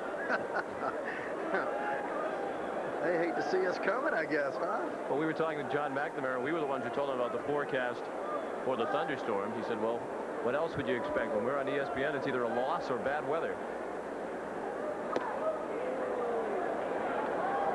2-1. Although, as we travel around, I think most of the players and managers enjoy the national television audience. Oh, absolutely. I think the question we get most often is this game being seen in such and such a place? So the players or managers or coaches can call their families and tell them to watch. Oh, man, I tell you, they love to know that they're on TV, and they always say, well, is this the prime game or the backup game? None of this backup stuff, right? They all want to be beamed throughout the nation.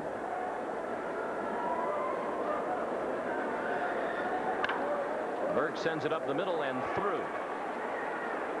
His first hit. He's 1 for 3. That's 5 hits for Boston. The tying run will come to the plate here in the 6th. We'll see the Red Sox again from Fenway Park as they host the New York Yankees in ESPN's Sunday Night Baseball. John Miller and Joe Morgan continue their travels around the country. And this weekend, the national television audience will visit historic Fenway Park. I'm sure they'll have some interesting looks at the nooks and crannies of the fabled ball field on Yawkey Way.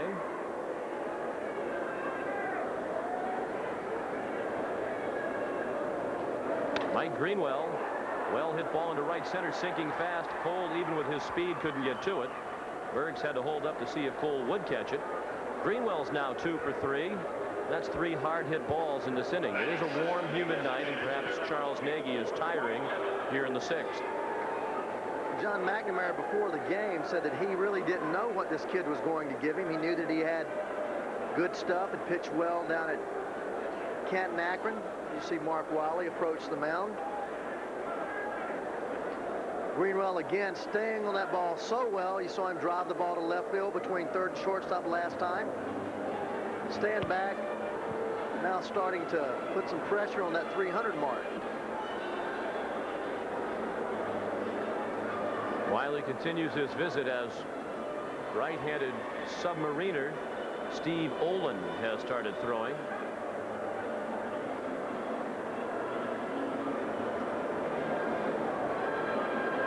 He's been very effective lately out of John McNamara's bullpen.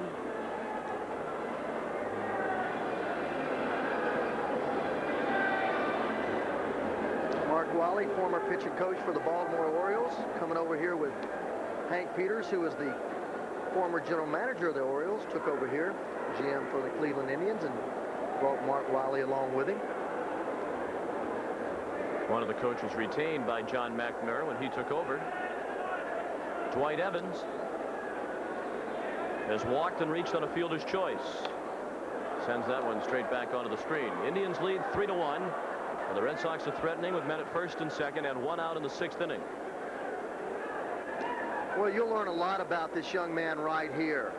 In the first real crucial situation of the ball game, the go-ahead run at the plate, gets ahead of him with a fastball right over the heart of the plate with some movement. So he went right at him. That's what Mark Wiley believes in. You go and get ahead of the pitchers. You don't worry about, the hitters. You don't worry about the results of the pitch before it happens. You try to make your pitch and take the results. Foul tip. You saw the graphic on Evans, the active home run leader. He's 29th on Major League Baseball's all-time home run list. Needs one to tie Tony Perez. Another fastball challenging him 1-1 right down the middle of the plate. A little bit of zip on that one. Now the 1-2. Fouled straight back. And Sean, that goes to show you right there. I mentioned about earlier in his first trip up here how he was a little jumpy out there, tried to throw the ball too hard, picked a little bit. There's 3 straight fastballs to Dwight Evans, who's a great fastball hitter, can turn anybody's fastball around, and Nagy is challenging him. Now the breaking ball pulled foul past third. Evans has been bothered all season by a stress fracture in his lower back. He's had cortisone shots on a couple of occasions, including on the Red Sox most recent homestand, and the acquisition of Mike Marshall has put a little bit less pressure on Joe Morgan to play Dwight Evans every day. Marshall's done a nice job in the 7 games in which he has appeared, hitting .357 for Boston. Ooh, Evans fortunate to still be up there. Tough to tell where that pitch missed. 2 balls, 2 strikes the count. It was a tough pitch to lay off of. Nagy has not really established that outside part of the plate. He's thrown most of those fastballs on the inner part. And that's a bullet in the left, a base hit. Burks is being waved in and now stopped. The throw cut off by Baerga. It skips away from him, but backed up by Alomar. And the bases are loaded. A solid single in the left. Burks might have pulled a muscle or injured himself in some way as he rounded the bag. He was bending over, flexing his leg at third after he got the late stop sign from Rack Slider. Just one time going to the well, 1-2, one time too often. He threw 5 fastballs to Evans that time. 1 breaking ball. That's why it's so important to have that off-speed pitch, that change-up, split finger, some type of pitch to break up the rhythm of that hitter. John McNamara got what he wanted and more from Charles Nagy. Hands the ball over to Steve Olin, and we'll be right back. But Dave Justice and Ron Gant have to give you reason to smile as you look to the future if you're a Braves fan. Steve Olin on in relief with the bases loaded. 1 out in the top of the 6th. 3-1 Cleveland. Olin, the submarine baller, on in relief of Nagy. Yeah, a lot like Kent Colby and Quisenberry. Submarine that's side armor that throws a sinker and a slurve that just keeps on breaking. Big breaking ball. And a changeup that's he pinches back and kind of drops off the table, fades away from the left-handed hitters into right-handed hitters. Bernansky has struggled with men in scoring position.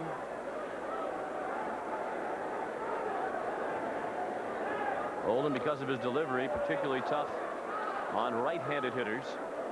And 2-1 the count now on Brunansky.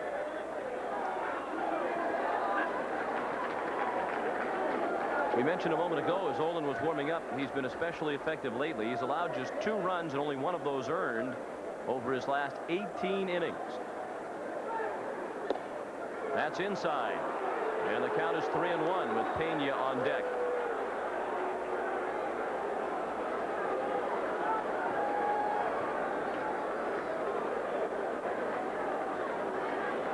Cleveland Indians back at double play depth. That's outside, ball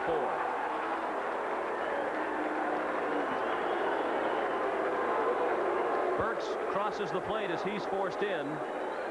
And it's a 3-2 Cleveland lead. Bases still loaded with 1 out. And for Tom Brunansky, that's run batted in, number 51.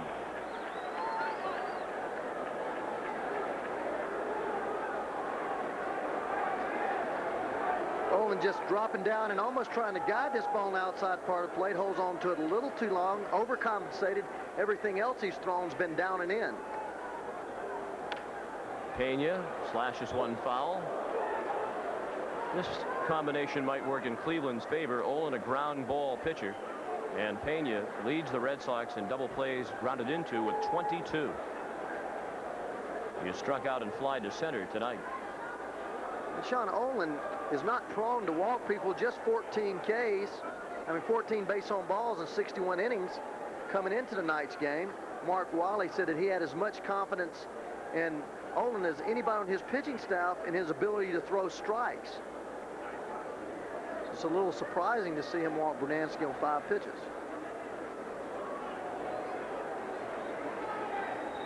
Pena skips out of the way of the pitch low and inside.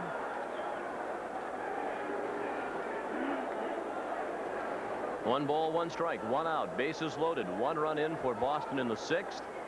The Indians lead is 3-2. 3-8-0 for Cleveland, 2-7-1 for Boston. Down the first base line.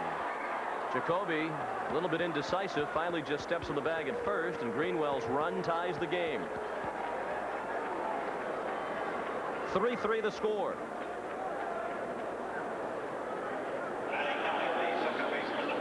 Fastball running in. Tony Pena trying to make contact, fights it off, inside out's the ball. The other way, just doesn't hit it hard enough, especially for a right-handed throwing first baseman who has to turn all the way around and pivot and to make the throw. For a left-handed first baseman, you could have made that play home. But Jacoby, playing mostly at third base throughout his career.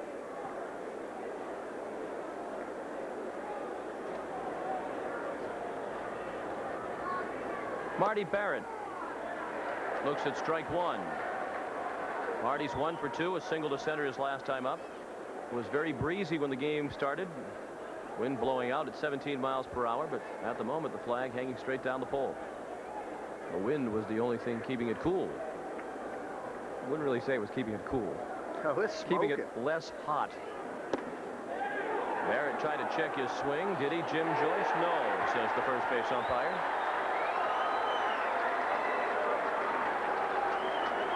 Marty not happy with that. One thing here, if we see this replay, he turns his body, but watch his bat go straight to his shoulder. I don't know, boy. I'd still say a swing. This angle will show you that's a swing. It's a weak swing, but that bat barrel got out there. But we hitters never thought that we swung. No. Barrett in the hole, 0-2. 2 men in scoring position. That one's inside. 1 ball, 2 strikes. Tell you one thing. Wasn't inside much. No.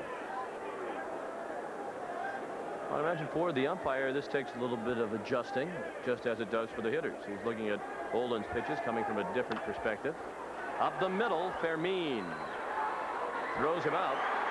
Red Sox get 2 to tie the game. They strand 2. They've now left 5 men on through 6. After 5.5 in Cleveland, Boston 3, Cleveland 3.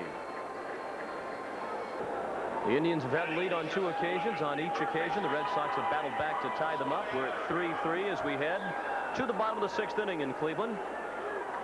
We'll see these Red Sox again 1 week from tonight. Next Tuesday at 7:30 Eastern Time, the Red Sox playing host to the Oakland Athletics. Jose Canseco and Wade Boggs going head-to-head in a possible preview of the American League Championship Series. These the two first-place teams in the American League. At the moment, both the Athletics and Red Sox are enjoying a somewhat comfortable lead. Red Sox lead by 5. Oakland leads Chicago by 5.5. And Baerga is out on the first pitch of the 6th from Dennis Lamp. First time Carlos has been retired. He was 2 for 2 with 2 singles and 2 runs scored. And here's another man who's had a perfect night, John Saunders. Thank you. I'll accept the compliment, even if it's not true. Phil's in the Dodgers, 8th inning. Jose De Jesus working on a pretty good game, but Kirk Gibson right back up the middle, scores Offerman, and the Dodgers take the 2-1 lead. A few batters later, De Jesus was gone. You can see the Phils and Pirates Labor Day. Let's get back to Sean and Ray. Well, nobody's perfect, but don't you think John's about as close to perfection in the studio as they come? Well, absolutely. And he got his recognition last week. In a national newspaper, Martzke. yes. Well-deserved praise for our colleague John. We're lucky, too. We work with a lot of nice people. John Saunders is one of those as well. Sandy Alomar facing Dennis Lamp.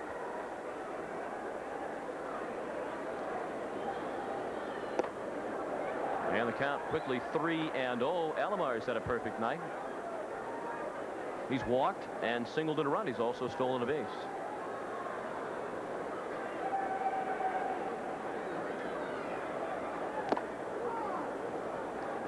Dust off a semi-baseball cliche and talk about a trade that worked out well for both teams.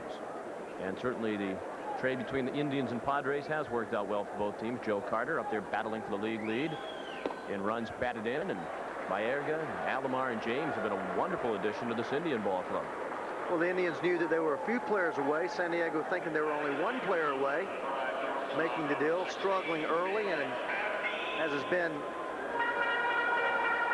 what has been the rule instead of the exception the last couple of years, playing real well after the All-Star break, but being so far back by June that they have really no chance to contend. But this ball club right here, the Cleveland Indians, have a good young foundation. John McNamara feels like that they're going to be a team of the future. The only problem with that is the fans here in Cleveland are getting tired of hearing that. Yeah, that's amazing, isn't it? You think back to the Corey Snyders when he first came over here, the Jacobys being here. And it's amazing that this ball club 4 years ago was picked to win this division, and then again in '87 to win it. There's Corey Snyder. Get the feeling it's possible he'll be wearing a different uniform next year. There's interest in him in other organizations, and he never has fully developed here in Cleveland as they thought he would. Well, he can do a lot of things. Corey Snyder has a lot of power, good outfielder, good throwing arm, always leading the league in assists or right up there in assists.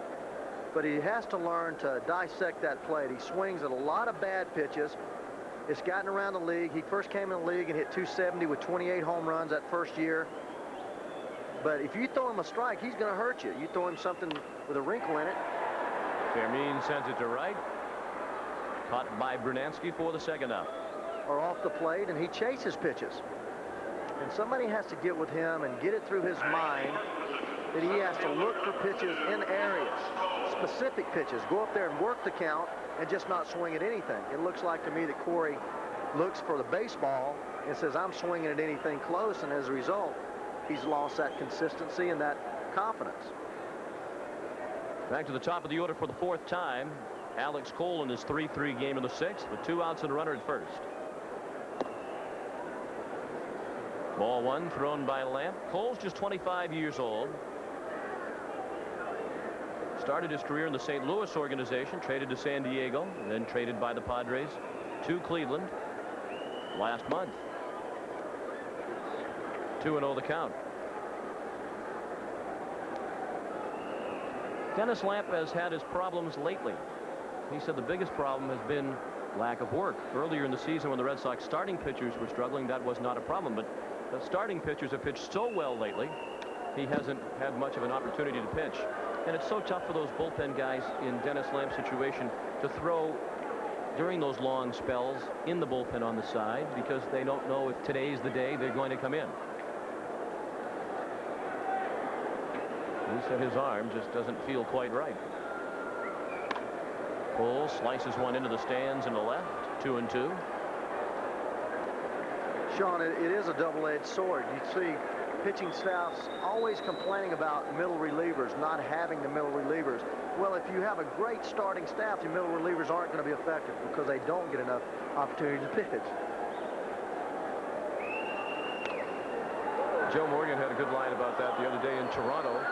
We were talking about Dennis Lamp and the other middle relievers for the Red Sox and how they've not had much of an opportunity to work. And Joe said, well, I can sympathize with them, but what am I supposed to do? Walk out to the mound and say, well, Roger, you pitched 6 shutout innings. You've only allowed 1 hit, but gee, the bullpen needs the work, so out you come. Red Sox starting pitchers have combined for the best statistics in the American League. Their bullpen the worst. Red Sox have so many of those dichotomous stats. Runner goes, Cole bounces one down to first. He's out. Apparently Alex thought the ball hit him. He never left the batter's box, and he's pleading his case with Dan Morrison. Now John McNamara is out of the dugout, and he wants them to ask Jim Joyce if that ball struck Alex Cole. Joyce is looking at the ball down there along with first base coach Mike Hargrove, maybe looking for shoe polish, and it doesn't look like Joyce is going to find any. Red Sox are in the dugout. We'll take a break. We think it's the end of the inning with the Red Sox and Indians tied at 3.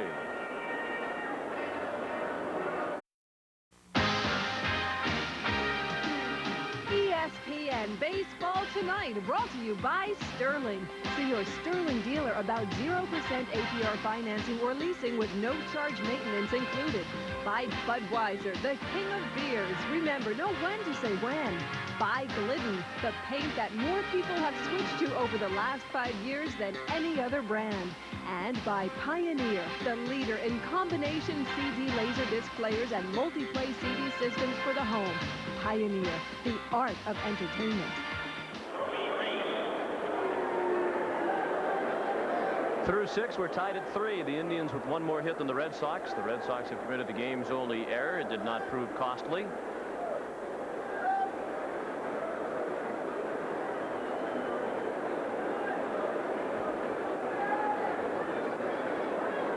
You're going to see right here, watch right in front of his foot about 2 inches. You'll see the dirt just pop up there. He may have felt a splattering of dirt, but I don't believe that baseball hit his foot. No, it did not.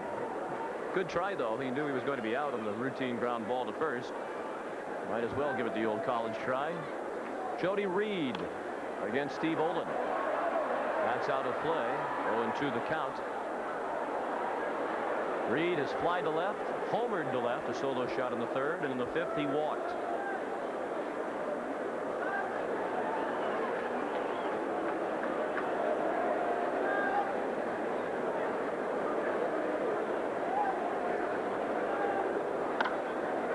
Into left center, a base hit. Webster racing to cut it off. Reed a wide turnaround first before he put the brakes on. And the lead man is on for Boston in the 7th. John, it's all yours. Cubs and the Astros, and it's all Ryne Sandberg here against Bill Gullickson. First hit of the game for the Cubs. It's also his 30th home run of the year. Sandberg becomes the first second baseman in history to have back-to-back 30 home run seasons. It's 2-0 in the 5th. Back to Sean and Ray.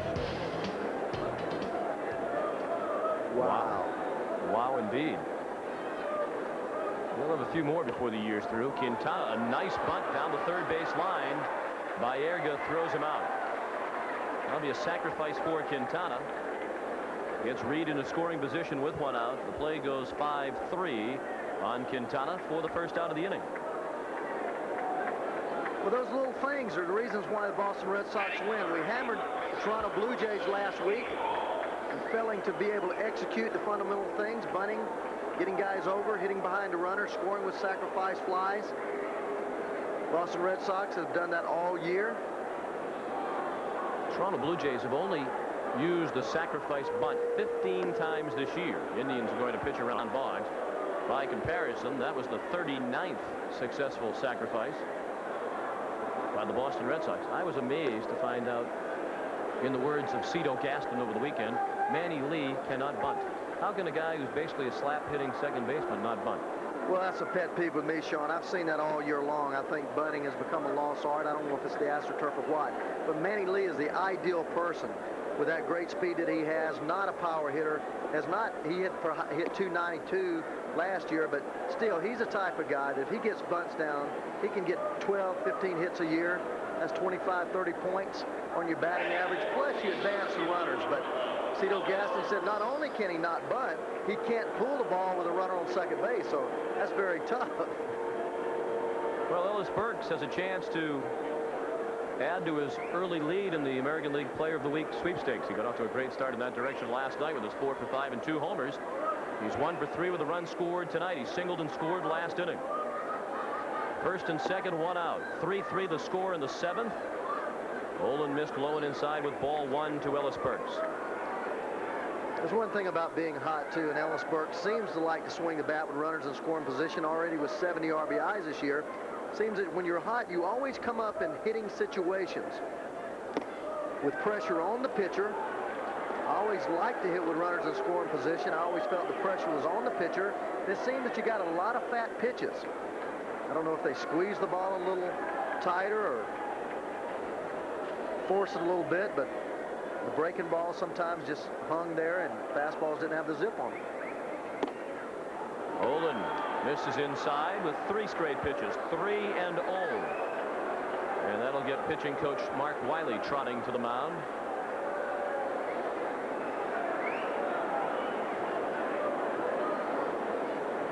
There isn't any activity in the bullpen. It'll be Olin for a while.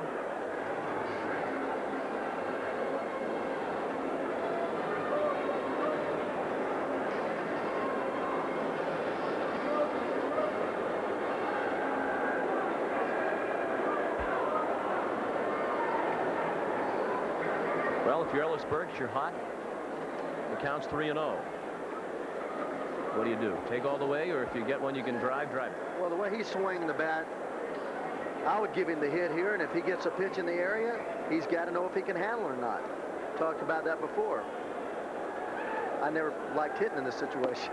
It is ball 4. No chance for Burks to make the decision. It was well inside. There's Jesse Orozco, who has just now started warming up.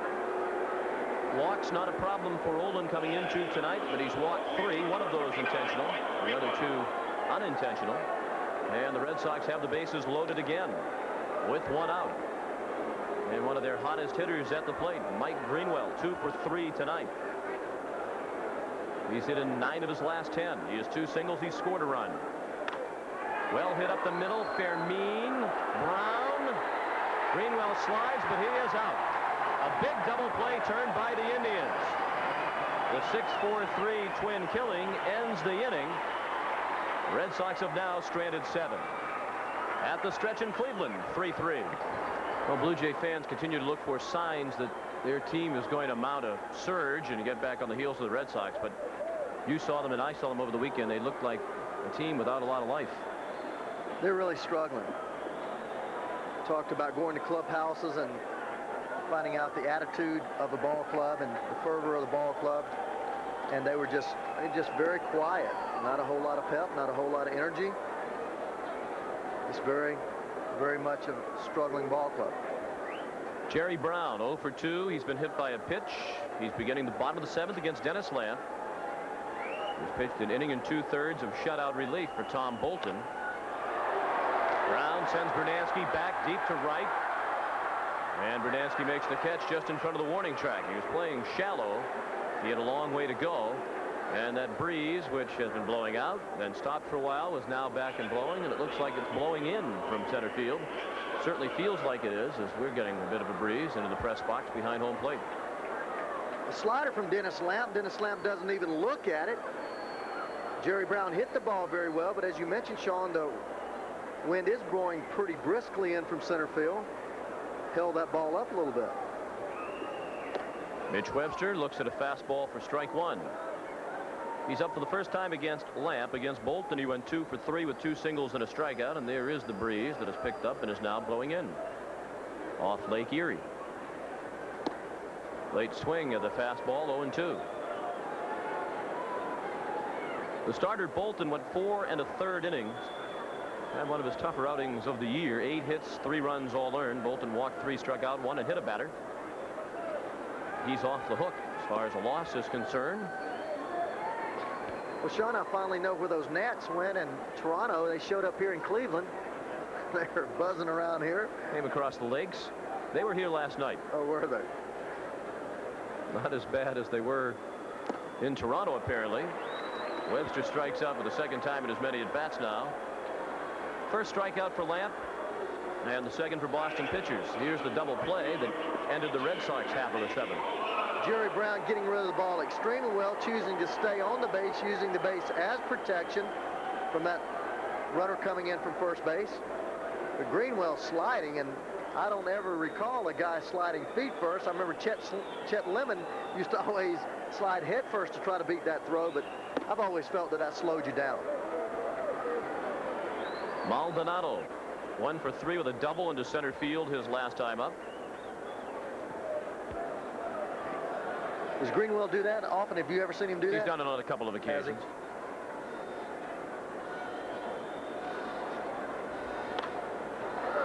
Very high pop up in the middle of the diamond. Boggs the catch. The Indians go 1-2-3 for the first time in the game in the 7th. After 7, Red Sox 3, Indians 3.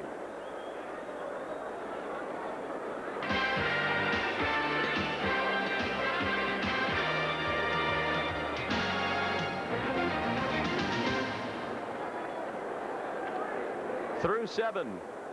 Good ball game here tonight. Red Sox and Indians tied at 3. Red Sox trying to extend their winning streak to 5 games. Looks like they could pick up a game in the standings with a win tonight, as John just told you. The Brewers lead the Blue Jays by 4 in the 9th at Skydome. Toronto loss and a Red Sox win would push the Red Sox lead in the East to 6 games. Dwight Evans has been on base 3 times. He's 1 for 2 officially with a single and a walk. He's also reached on a fielder's choice. Steve Olin misses, low and away, 1 ball, 1 strike. Evans, Brunansky, and Payne to do up. And there you see Cleveland's Carlos Baerga guarding the line, no doubles, outfield very deep. John McNamara, one of the managers that still uses this. I know that Oakland gets away from it. Tim McCarver thinks that you shouldn't guard the line ever. Sometimes with 2 strikes. I think it depends on the pitcher and the hitter. You've got a guy that throws a lot of balls down and in, a guy that pulls the ball, then you better play him on the line because you keep the double play in order. Evans draws a leadoff walk. Olin's control trouble continues. He's now walked 4 over an inning and 2/3. We talked about the Red Sox and their standing relative to the Blue Jays. The schedule seems to favor Boston as well. Red Sox with 21 home games left, only 14 on the road. It'll be 21-12 after this series is through. And the pitching matchups in the rest of this series seem to favor Boston, with Roger Clemens going on Thursday. So some work for the Blue Jays to do when the schedule works against them. They do have 3 games head-to-head in Boston on the last weekend of the season. Each team will have 3 games to play after they meet head-to-head. Baerga triple pumps and finally got rid of it to go to Jerry Brown for the force play on Evans. With Brunansky, who's an average runner at best, running, had Baerga been able to get rid of it on his first attempt, they would have been able to turn 2. Baerga only 21 years old. Just really learning to play third base. In this situation here, he has all the time in the world to get to. Tries to rush it, stutter steps instead of going ahead and taking a good strong crow hop, which gives you time to grip the baseball, get it with the seams. He made 3 or 4 little quick choppy steps and couldn't find the handle and had to settle for 1 out. Did a little Baryshnikov between 3rd and 2nd. Couple of hops. Could be a big play. Instead of 2 outs and the base is empty, it's a runner at first and 1 out. We're in the 8th. 3-3 the score. Base hit right field. Brunansky had to stop for a moment to see if Brown would catch it. And again, the Red Sox play station-to-station baseball. Pena now 1 for 4. We are delighted to have you with us for Game 1 of our Tuesday Baseball Tonight doubleheader from Cleveland Stadium in Cleveland, Ohio. Game 2 of a 4-game series between the Red Sox and the Indians. The Red Sox have never led in the game. The Indians have enjoyed the lead on 2 occasions. Sean McDonough and Ray Knight the gentleman given the privilege of bringing this one into your living room. And Doug Jones, the ace of the bullpen, is warming up. John McNamara might decide to go to him right here. Boy, he sure would be going to him a little early in tie ball game, and John likes to go to Jones late with a lead, 1 inning. Feels like he's most effective that way. He is a true closer, a guy that you usually don't go to until you have the lead. And that will not be the case this time. Olin departs. Doug Jones on with 1 out of the 8th. It is indeed early for the Cleveland closer. The score. Red Sox again threaten to take the lead for the first time in the ball game. They have runners at first and second with 1 out in the 8th inning. Marty Barrett up to face Cleveland closer Doug Jones. A bunt and a good one. Jones has to hurry to first. Safe.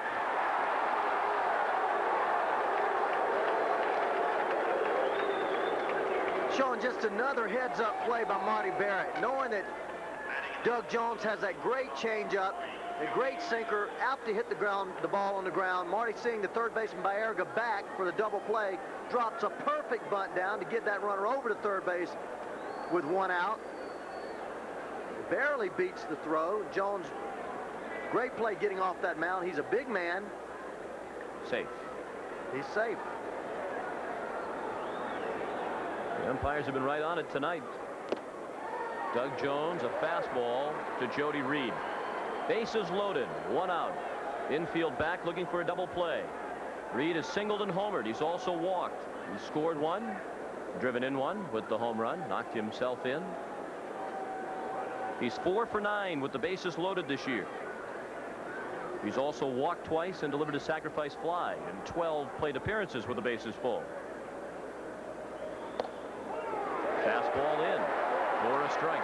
Jody Reed sitting on that changeup. We mentioned Corey Snyder having to go up and looking for a pitch. Doug Jones possesses that tremendous changeup that kind of gets up to the plate and just stops and disappears. Jody Reed making up in his mind he was going to look for the changeup, took 2 fastballs right down the heart of the plate.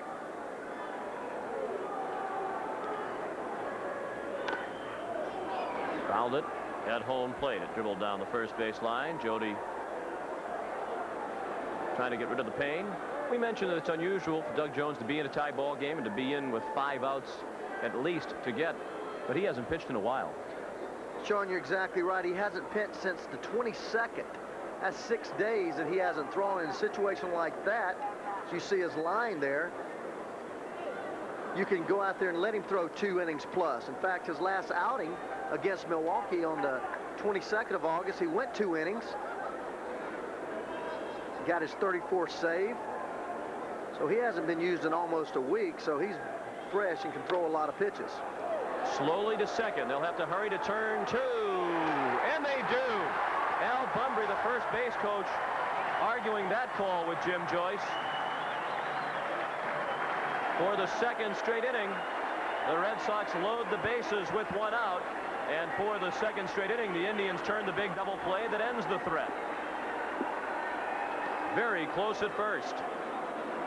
Red Sox have stranded 9 after 7.5. 3-3 the score. Back in Cleveland, where the Red Sox have never led, but they've had great opportunities over the last few innings. They've left 2 men on in each of the last 3 innings. The Indians have turned 3 double plays. That's been a big part of the story. This a very close play at first. Well, it sure is, Sean. I thought he got him, but after looking at this, you see the ball hit the glove, and the man, the ball is just now in the glove, and his foot's just now on the bat. They say a tie goes to the runner. Very close call, but it went to Cleveland's way. So Dennis Lamp is still working in a tie ball game.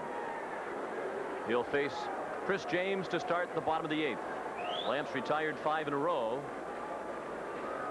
He's pitched 2 2/3 of shutout relief. And he's on the corner with strike 1. James 0 for 3. Red Sox far and away lead the American League into. I believe I inadvertently hit my cough button in the middle of that sentence. I'll repeat it. They far and away lead the American League in double plays grounded into. With a 3 tonight, they've bounced into 140. Next highest 118, the Minnesota Twins. We saw Wes Gardner and Rob Murphy. Gardner a right-hander, Murphy a lefty, throwing in the bullpen. James, then Jacoby and Baerga. Appeal down to first, no swing, says Jim Joyce. 1-2 to the brother of Craig James, former outstanding running back at SMU and with the New England Patriots, now in the television business in Dallas as a reporter.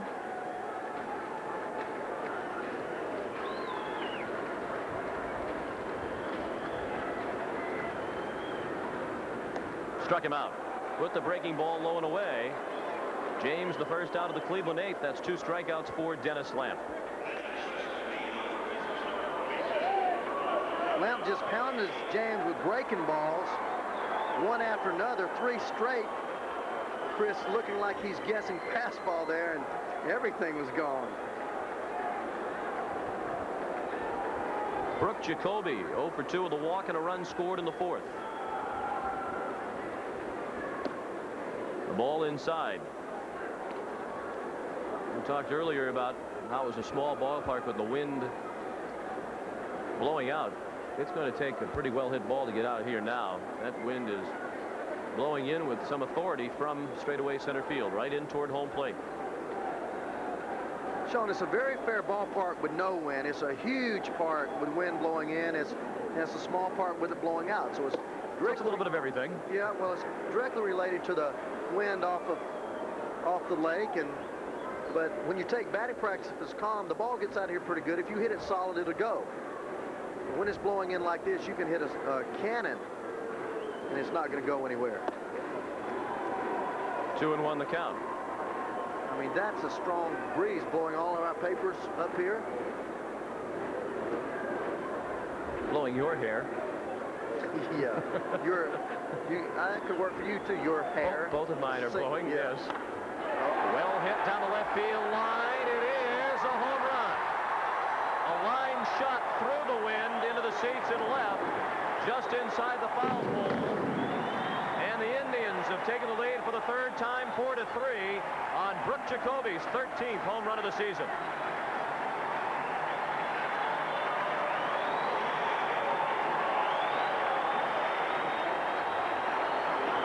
Well, you talk about cutting through the wind. This ball never had a chance to get up a wind. That is a frozen bullet, a rope, a rocket. That ball's about 25 feet off the ground and never gets any higher. Almost tears one of those seats out there. Right down the line at 320. That ball was hit as hard as any ball I've seen hit this year. Jacoby staying back. Quick inside, boy, that ball's down, right down to it. Keeping that weight back and throwing those hands at that baseball. Carlos Baerga stings one in the left, a base hit. He's 3 for 4 with 3 singles. Throw gets away. Baerga to second. He'll get in there safely.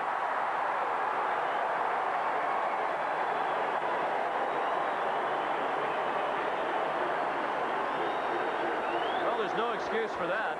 Baerga wasn't trying to go to second.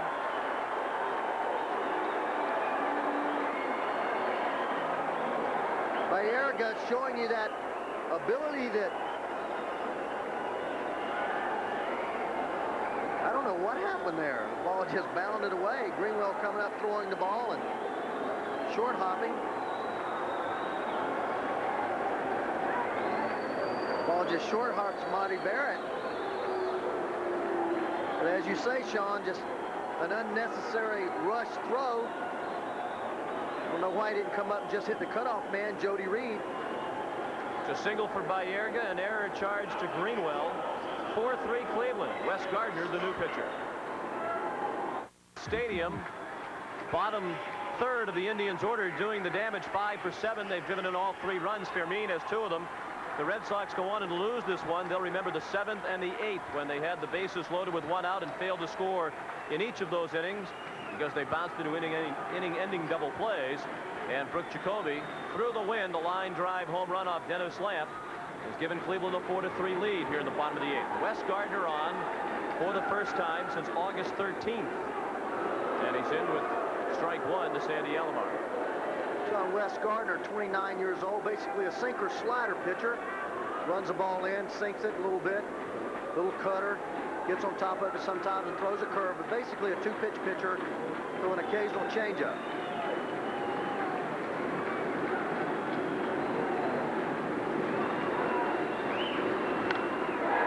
Lined into right, but right at Brunansky, who makes the catch for the second out. Baerga does not try to go to third. Wes Gardner was on the disabled list from July 28th to August 12th with a sore right elbow. He was activated, pitched in a game the next day on the 13th, pitched one perfect inning in Oakland. And then he was bothered by an infected toe that has had him on the sidelines for a while. There was some talk when Jeff Reardon first went down, while Gardner was on the disabled list, that when he came back, he would be the closer. But Jeff Gray has pitched so well while both Gardner and Reardon have been injured. He has assumed the closer role, and here is Felix Fermin. He's driven in 2 of the 4 Cleveland runs. A single and a sacrifice fly. Gardner, while he was with the New York Mets organization, was being groomed as a closer. Twice led Double-A Tidewater, Triple-A Tidewater in saves. Back then, he threw a straight fastball, Sean, and that thing, he'd get it clocked up in mid-90s. Now he's gone to throwing a lot more balls that run and sink. The pitch looked to be up to Alomar, a four-seam fastball. Red Sox keep waiting for him to fulfill his potential. They look at Wes Gardner perhaps like the Texas Rangers have looked at Bobby Witt. Wes Gardner's a little bit older now, but they feel he has the kind of ability that if he ever did put it together, he could be a very effective pitcher. Well, he does.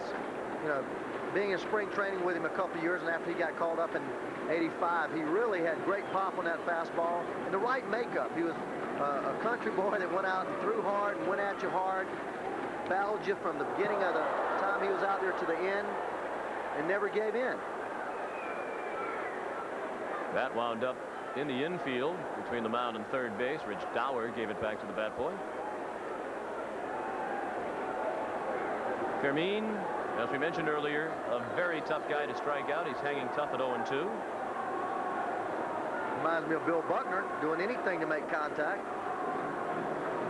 But again, Fermin showing you what we mentioned before, that body and weight shift going toward the mound, not having anything left back to generate any bat speed or power. It almost looks like he's a defensive hitter. You can make a lot of contact when all you're trying to do is just put the bat on the ball without authority. The 0-2 pitch again. He struck him out. Fermin strikes out for just the 4th time in his last 198 at-bats. The home run by Jacoby gives Cleveland a 4-3 lead. Awesome, Cleveland.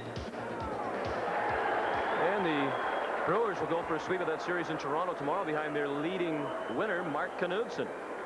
Been a very pleasant surprise in an otherwise disappointing year for Tom Trebelhorn. Red Sox need at least one here in the ninth. They trail 4-3. Jones would be the winning pitcher if he can retire the Red Sox without a run in the 9th inning. Quintana leads off, then Boggs and Burks. That's low, 2-1. Quintana 0 for 3 with a successful sacrifice bunt his last time up. He remains mired in a prolonged drought. He'd gladly take the free pass, and it's 3-1. This is where you have to dissect the play here. 3-1 leadoff hitter. You don't swing at a pitch unless it's right down the pipe. And it's ball 4. Tying run on with nobody out in the 9th. Here's John. As I started to say, the Cards and the Reds. Randy Myers here with a runner aboard. Tim Jones. And Myers has him fooled. Jones doesn't make it to second. 2-1 is the final. Reds win. They'll stay 6.5 games up on the Dodgers. Let's get back to Sean and Ray. Tough way to end the game. Kevin Romine on to run for Carlos Quintana.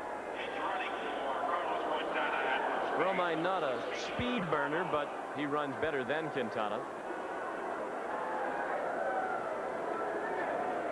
Romine has 2 stolen bases without being caught. Wade Boggs 1 for 3 with a single. He's also been intentionally walked. Jones misses again.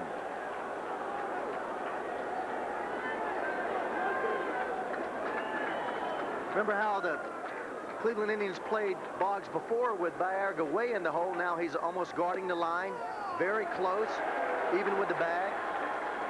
Shows you that the situation dictates the defense that you play. Outfielder still very deep. Not letting a ball going in the gap to let a run score from first base.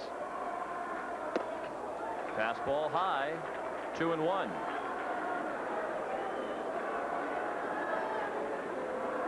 Sean, this is a... Go ahead. This is a promo for our next game. Detroit and Seattle coming up following this one. That's inside. And Jones, for the second straight batter, has fallen behind 3-1. I was just going to say, Brooke Jacoby holding the runner on at first base. You're talking about Romine not being a base stealer. Hardly any of these Boston Red Sox are. I don't like this. I've seen it happen so many times, and after I moved to first base, I realized the importance of playing behind a runner that's not going to steal. I know they think that Wade Boggs might bunt, but I know that he ain't going to bunt. But it creates such a problem for you as a first baseman coming off the bag, not being in a position to have a lot of lateral movement. Now Jacoby will play in, probably expecting Burks to bunt. Burks being a great bunter, especially ability to drag the ball. Jones pitching himself into trouble. He's issued 2 walks on 5 pitches each. Romine at second. Boggs at first. You have the cleanup hitter and Burks coming up. Bunt situation? I would bunt him. I'd bunt him. Get that go-ahead run down there. The only problem is they may walk Greenwell. And then Evans would hit. Indians back. Baerga way back of the bag. Burks, no sign of a bunt, and takes strike 1. And what it boils down to, Sean, in this situation, if Joe Morgan had rather Ellis Burks be the man at the plate or Dwight Evans the man at the plate in the crucial situation, because they probably would walk Greenwell to set up the bases loaded and then have to pick to Dewey Evans. So Joe Morgan wants Ellis Burks to be the man to drive in the run, or thinks he is the man to drive in the run. He'll be out. Infield fly rule in effect. 1 out. But the reason I thought he would bunt is and I've said this time and time again, you got to get that winning run on second base. If he wants to walk Greenwell, let him walk him, but you still have the runners on. Then you have bases loaded, and a guy we've talked about, great clutch hitter in Dwight Evans, with a possibility of even hitting a sacrifice fly, going to tie the ball game, but bust the game open with the bases loaded. And if you get that runner to third with 1 out, a sacrifice fly, at the very least, you have a chance to go to extra innings if that's the only run you get. And there's not that much difference between Ellis Burke and Dwight Evans as hitters. No. The only benefit is, and all these double plays might have Joe Morgan thinking about that, Evans is a candidate to bounce into a double play. But Burks, with his speed, is a tough man to double up. Greenwell ahead in the count, 2-0. Evans on deck. We're in the 9th. The Indians lead 4-3. 2 men on for Boston with 1 out. These are the kinds of games the Red Sox have been winning lately.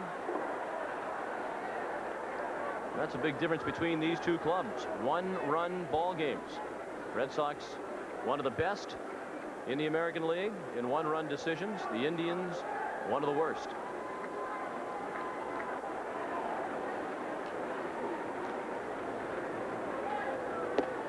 Just outside. 3-1. Another line of thought too, Sean, is the fact that you don't lose Greenwell and you don't lose the advantage of the righty against the lefty. So Joe Morgan could have been thinking that way. Base hit into the gap in right center field. At the very least, it'll tie the game. Romine scores. Boggs being waved in. Brown's relay to the plate, not in time. Boston takes the lead 5-4. A triple for Mike Greenwell.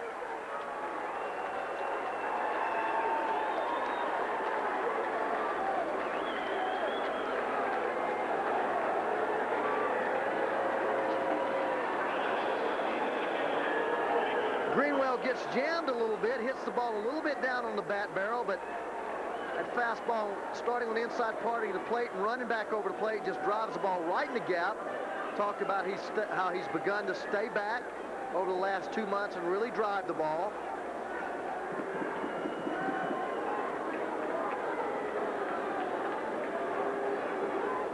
Big night for Greenwell. That hit his third. He's 3 for 5. He's driven in 2 with that triple. And the infield is in with Mike at third and 1 out. Evans at the plate. Jones with control troubles, and they continue. 2-0 the count on Evans. Maybe the 6 days of inactivity has caused, or at least contributed, to this uncharacteristic wildness from Doug Jones, agonizing to watch for pitching coach Mark Wiley. That's one of the good men in baseball there. Base hit, 6-4. Greenwell crosses the plate. Dwight Evans gives the Red Sox an insurance run.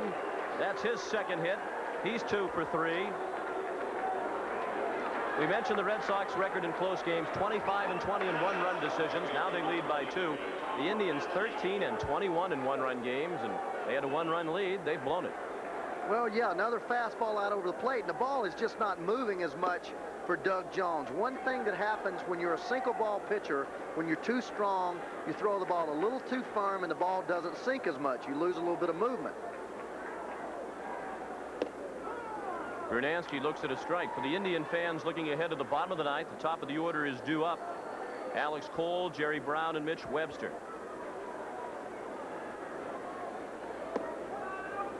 A ball. Red Sox do have Jeff Gray, their closer, warming up.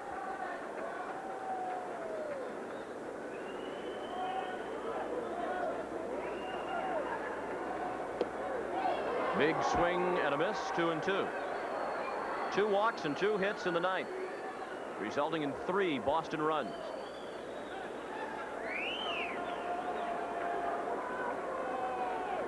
Evans runs with the pitch. It's a ball. Alomar's throw out at second. Evans with a bit of an awkward slide that came up short. As a result, it looked like they had a tough time getting the tag on Dwight Evans. Just one of those cases where the ball beats him about 4 or 5 feet. The ball's there in plenty of time. Dwight Evans making a funny slide. He did not tag him. He should have been called safe. Right. The umpire had a funny angle, though. You could see the out call was already being completed before the tag was applied in anticipation. The pop-up from Bernansky ends the inning. 3 runs off Jones, 6-4 Red Sox. Thank you, John. 3 runs in the top of the ninth for the Red Sox. They lead 6-4, and they have their closer coming on to face the Indians. Here's that play again on Evans. Well, it beats him by 4 feet, but no tag, obviously. That's an automatic call. The umpires see it, see the guy out, and they automatically, as you said, Sean, the call was being made before the tag was really even put on the, well, it never was put on him until he touched the bag. But umpires tend to make that automatic, and I agree with you, it shouldn't be automatic. You have to make him execute. Gray's first pitch, a strike. Gray has been nearly unhittable lately. Over his last 11 appearances, covering 14 and 2/3 innings, he has not allowed a run, while striking out 15 in those 14 and 2/3. He's pitching to Alex Cole. 1 ball, 1 strike the count. Top of the order for Cleveland. Cole, Brown, and Webster. Cole 1 for 3 with a single and a walk.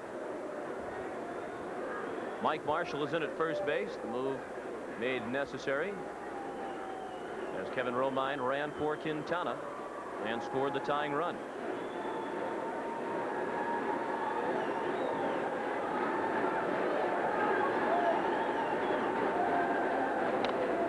Fouled away. Gray, one of the great stories in baseball this year. He was in spring training with the Philadelphia Phillies. Jim Fregosi is the Phillies minor league pitching instructor. He told Jeff Gray, "You're going to Double-A." Jeff Gray said, "If you can look me in the eye and tell me I'm not good enough to at least pitch on the Phillies Triple-A team, I'll go. If you can't look me in the eye and tell me that, I'd like to be released." He said Fregosi could not look him in the eye and tell him he was a Double-A pitcher. He was granted his release, signed to a Triple-A contract by the Red Sox, pitched well at Pawtucket over 21 games, got the call, and he has been a godsend for Joe Morgan. 27-year-old rookie. Cole, another late swing. Gray, for the most part, comes with a fastball and a split finger fastball.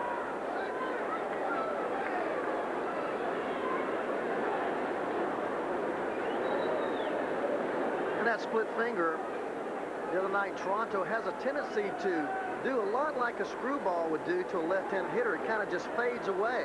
He gets on top of it and kind of turns it a little bit and gets inside of it. The ball has a little movement away as well as down.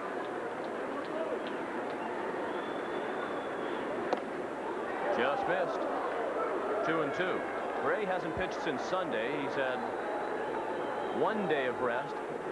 Joe Morgan would like to have gotten him another day or two of rest, because on Sunday at the end of the ball game he was noticeably fatigued. Said he was taking extra time between every pitch, just trying to summon the energy to get the ball up to the plate. Well, every time I've ever seen him pitch, he takes a lot of time. He's a very slow worker regardless of the situation. And he's gone full with the speedster Cole. Detroit and Seattle are in the on-deck circle at the Kingdome. They'll be going to Chris Berman and Tommy Hutton as soon as this one is over. Jeff Gray trying to protect a 2-run lead in the bottom of the ninth. 6-4 Boston. Red Sox aiming for their 5th straight win and trying to add another game onto their lead in the American League East.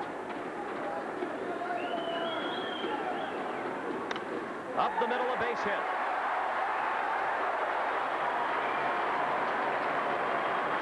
And the tying run will come to the plate for Cleveland with nobody out in the ninth.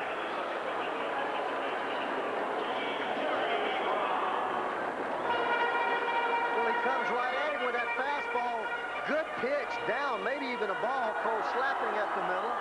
But he did what he had to do, throw a ball over the middle of the plate. Certainly don't want to walk Alex Cole.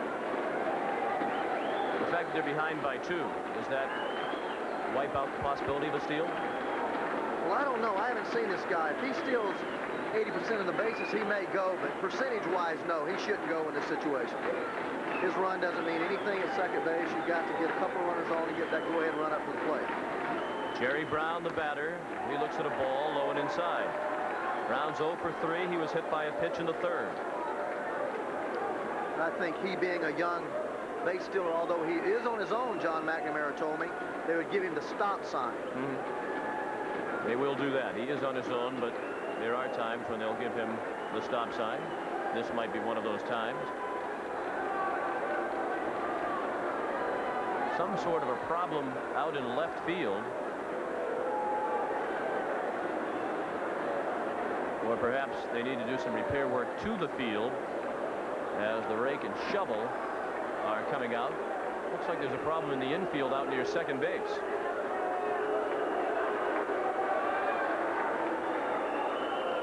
Oh, there's something on the field. I think it's a bat. Oh, it is. It's some sort of wing thing. Good thing. Well, it's spiders that Glenn Allen Hill is afraid of, but he might not like bats either. You're supposed to go over there, scoop your glove up underneath that thing. No, you're not. Yes, Would you do that? Sure, I would. That thing ain't going to hurt you. Well, on occasion. Well, this happens a lot around baseball. I mean, different members of the animal and mammal kingdoms.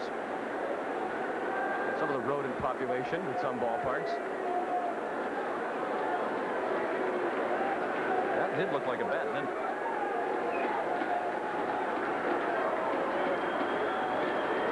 Don't blame Jody Reed for wanting that thing removed from the shortstop area before play continues. Gray missing low again. 2 balls, no strikes. Gray's counterpart, closer Doug Jones of Cleveland, struggled in the top of the ninth. Now Gray is having his troubles in the bottom of the ninth.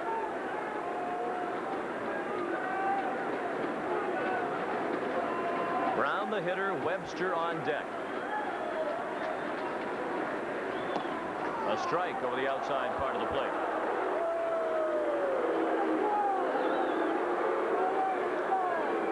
Rich Dower, fine major league infielder, now John McNamara's third base coach. He's very aggressive in that box, and even in this situation, if it's close with Alex Cole or a potential game-tying run, it's likely to be waved in. 3-1.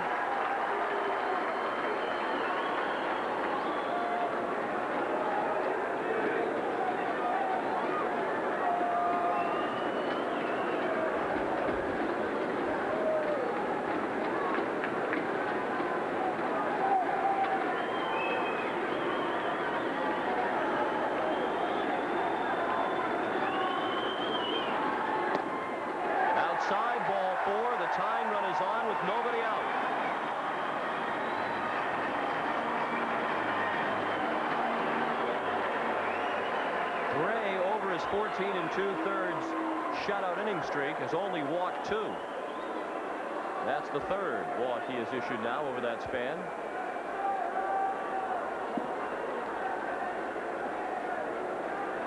I'm a little bit surprised that, as I mentioned, Joe Morgan went to him tonight. He wanted Jeff Gray to have some rest. He was clearly fatigued after getting plenty of work in the Toronto series. Wes Gardner is throwing hard during that 2/3 of an inning, last inning. But this is the man who's the closer. But you can't burn guys out, Sean, and I don't know the situation there certainly as well as you do. Wes Gardner not throwing for a couple of weeks. Maybe they just wanted to let him go out there and get the feel of the mound again, and maybe they had a 20-25 pitch limit, whatever they had. He pretty much breezed through that last inning, throwing the ball extremely well. Except for the... He didn't give a home run. No, he did not. Lamb did. Gardner faced 2 batters and retired them both, including the strikeout of Fermin. The Red Sox expect a bunt from Webster, who's 2 for 4, singles in each of his first 2 at-bats, strikeouts in each of his last 2. Good speed on the bases for Cleveland. Tying run at first. Webster, a good bunt. Marshall has to go to first. High throw. Barrett came down with it on the bag. Webster does the job. Sacrifice 3 to 4. Now the tying run is at second. And what a big run that extra run they picked up on the RBI single by Evans was in the top of this inning as he singled in Greenwell with 2 outs. Mitch Webster, an excellent bunter, does it the way you're supposed to, squares around, presents the bat, just gets it down. Mike Marshall. Nearly threw it down the right field line. He's more comfortable as an outfielder than he is as a first baseman. Candy Maldonado, the leading RBI man for the Indians. 1 out, bottom of the 9th, 6-4 Boston. Runners at second and third for Cleveland. Wild pitch gets away from Pena. It's a 6-5 ball game, and now the tying run is at third with 1 out. Cole scored on a pitch that looked like it bounced right off the plate. Looked like that split finger, a lot of movement down. Tony squared up, tried to get in front of it, short hopped and hit his thigh. There's not a whole lot he could do about it.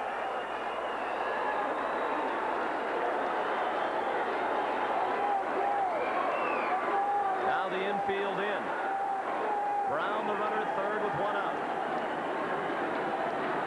6-5 Boston. 1-0 the count on Maldonado. Inside 2-0.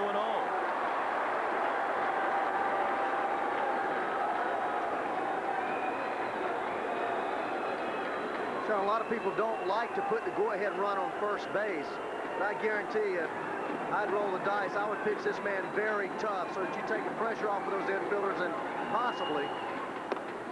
That was a strike. Maldonado tried to check his swing. The pitch appeared to have the plate as well. Possibly get a ground ball double play from Chris James on 1 pitch. This guy is a mistake hitter. Was a great pinch hitter over the National League for the Giants and the Dodgers. He knows how to look for pitches and situations. 2-1 pitch. Low. 3 balls and a strike.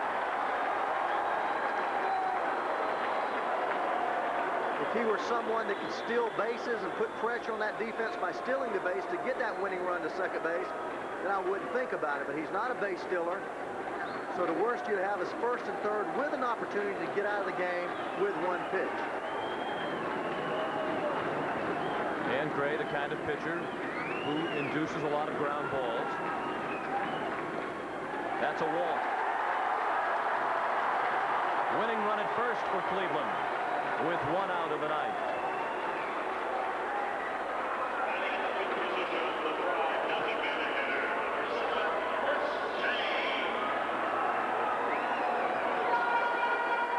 On opening day, the cumulative saves of the Red Sox bullpen, 631. They had both Reardon and Smith, 2 of the all-time save leaders. Of the active roster, just 117 career saves. Jeff Gray has 6 of them all this year. Trying to make it 7, but he's in trouble. Chris James with a chance to tie it, with a chance to win it. He's 0 for 4, struck out his last time up. Trying to win it with a home run with that swing, strike 1. Well, you know you got a sinker ball pitcher and a guy that throws a lot of changeups down, so you must look for the pitch up in the strike zone. You don't want to swing anything down as a hitter to hit that ground ball. Jeff Gray trying to induce James to swing at a pitch down. Very tough to get underneath that ball for Chris James. He likes the ball up in the strike zone. Off the end of the bat foul. Gray has jumped ahead of James 0-2. Jacoby is on deck. James has been a tough man to double up. He's only grounded into 6 double plays in 423 at bats this year. Well, I always thought of Chris James as a fly ball hitter, Sean. That's why. He hits a lot of balls in the air, got that little bitty loop in his swing, gets under the ball a lot, hits a lot of pop-ups and fly balls. I consider him a ground ball fly ball hitter as opposed to a ground ball line drive hitter.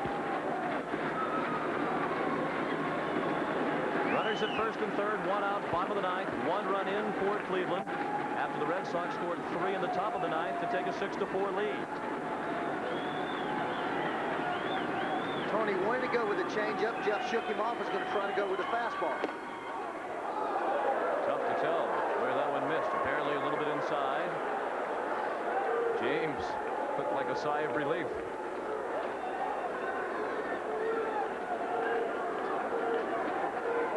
Well, that was a great pitch in that situation there. James looking for that soft stuff, looking maybe for the fastball away. Gray just buries a fastball inside part of the plate. Just barely missed that plate. If he's tired, he didn't look like he was on that pitch. Oh, he popped that pitch. The 1-2. Inside. 2 balls and 2 strikes. I'll tell you one thing, I'm hacking at both of those pitches if I'm hitting. I don't have enough guts to take those 2 pitches. Turn and hope that Dan Morrison says ball, and on each of the last 2 pitches he has.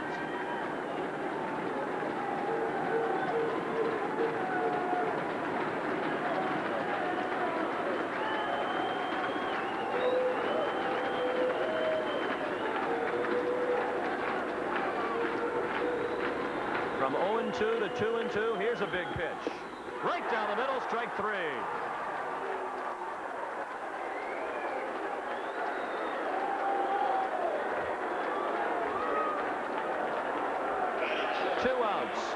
In the 9th. First strikeout for Gray. And that's what happens when they respect that split finger. Chris James cheating with his body, letting everything flow. His hands came forward, could not pull the trigger on the fastball. Joe Morgan quickly out to the mound. They'll talk things over with Brooke Jacoby, the scheduled hitter. They might be discussing what they'll do now if Maldonado tries to go to second or tries to get caught in a rundown to let Brown come home from third that way.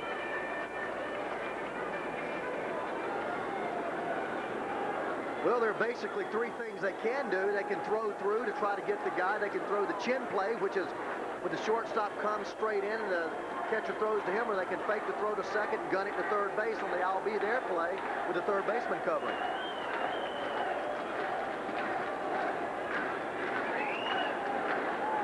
Brooke Jacoby homered, giving Cleveland a 4-3 lead in the bottom of the 8th.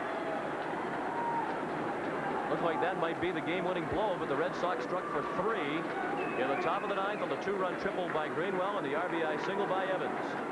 6-5 Boston. Runners at the corners. 2 outs, bottom of the 9th. And ball 1 is low to Brooke Jacoby.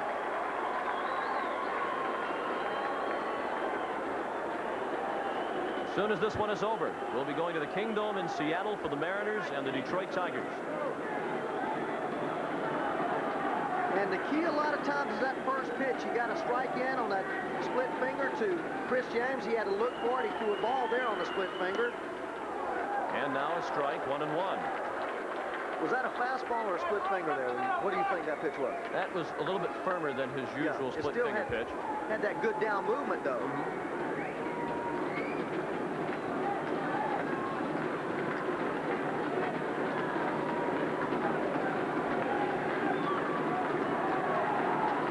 Jacoby can keep the Indians alive. Carlos Baerga would bat next.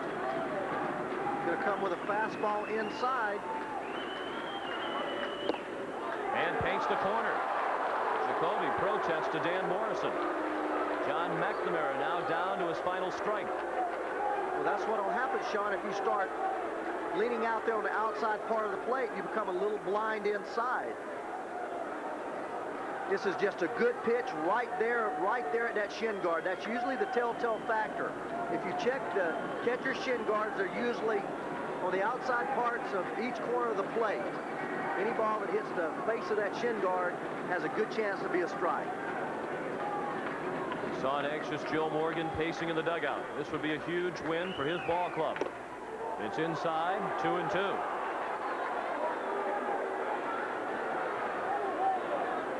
John McNamara said before the game the Indians really need to take 3 out of 4 now. The last 3 of this series, including tonight's, if they have any hope. A loss would move them 12 games out. They're clinging to hang on to what little life they have in the American League East. Yeah, realistically, Sean, though, they're playing for second place. I tell you, you're this far back with this few games ago, your only hope really is to play for second place. Now Gray steps off and looks at Maldonado. And I think John knows that. He's just not about to admit it. But Well, it'd be tough for your ball club to read in the paper that the manager was giving up with 30-plus games left. That's what Max said before the game. What do they want me to say? Jeff Gray's 2-2. Jacoby hangs tough, fouling it out of play, straight back.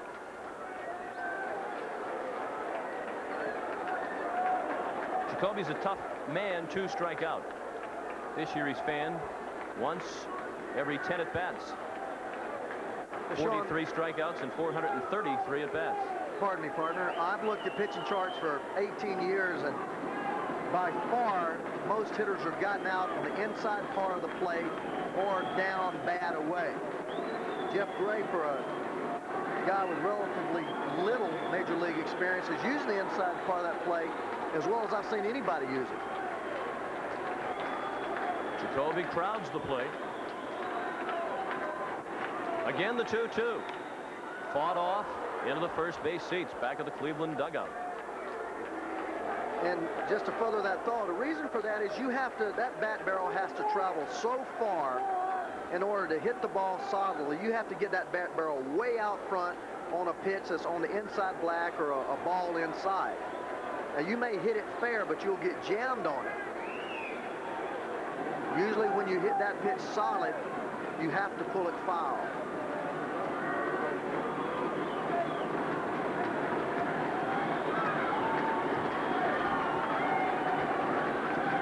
Six-5 Boston. Cleveland has runners at first and third with 2 outs in the bottom of the 9th. Going with the changeup. The 2-2 on the ground to third. Boggs the short way to Barrett. And the Red Sox pick up a huge come-from-behind win. Jeff Gray survives the anxious moments. He picks up the save. His 7th of the year. The Red Sox now have a 6-game lead over the Toronto Blue Jays in the American League East. The final score, Boston 6, Cleveland 5. For Ray Knight, Sean McDonough saying so long from Cleveland, now to Seattle.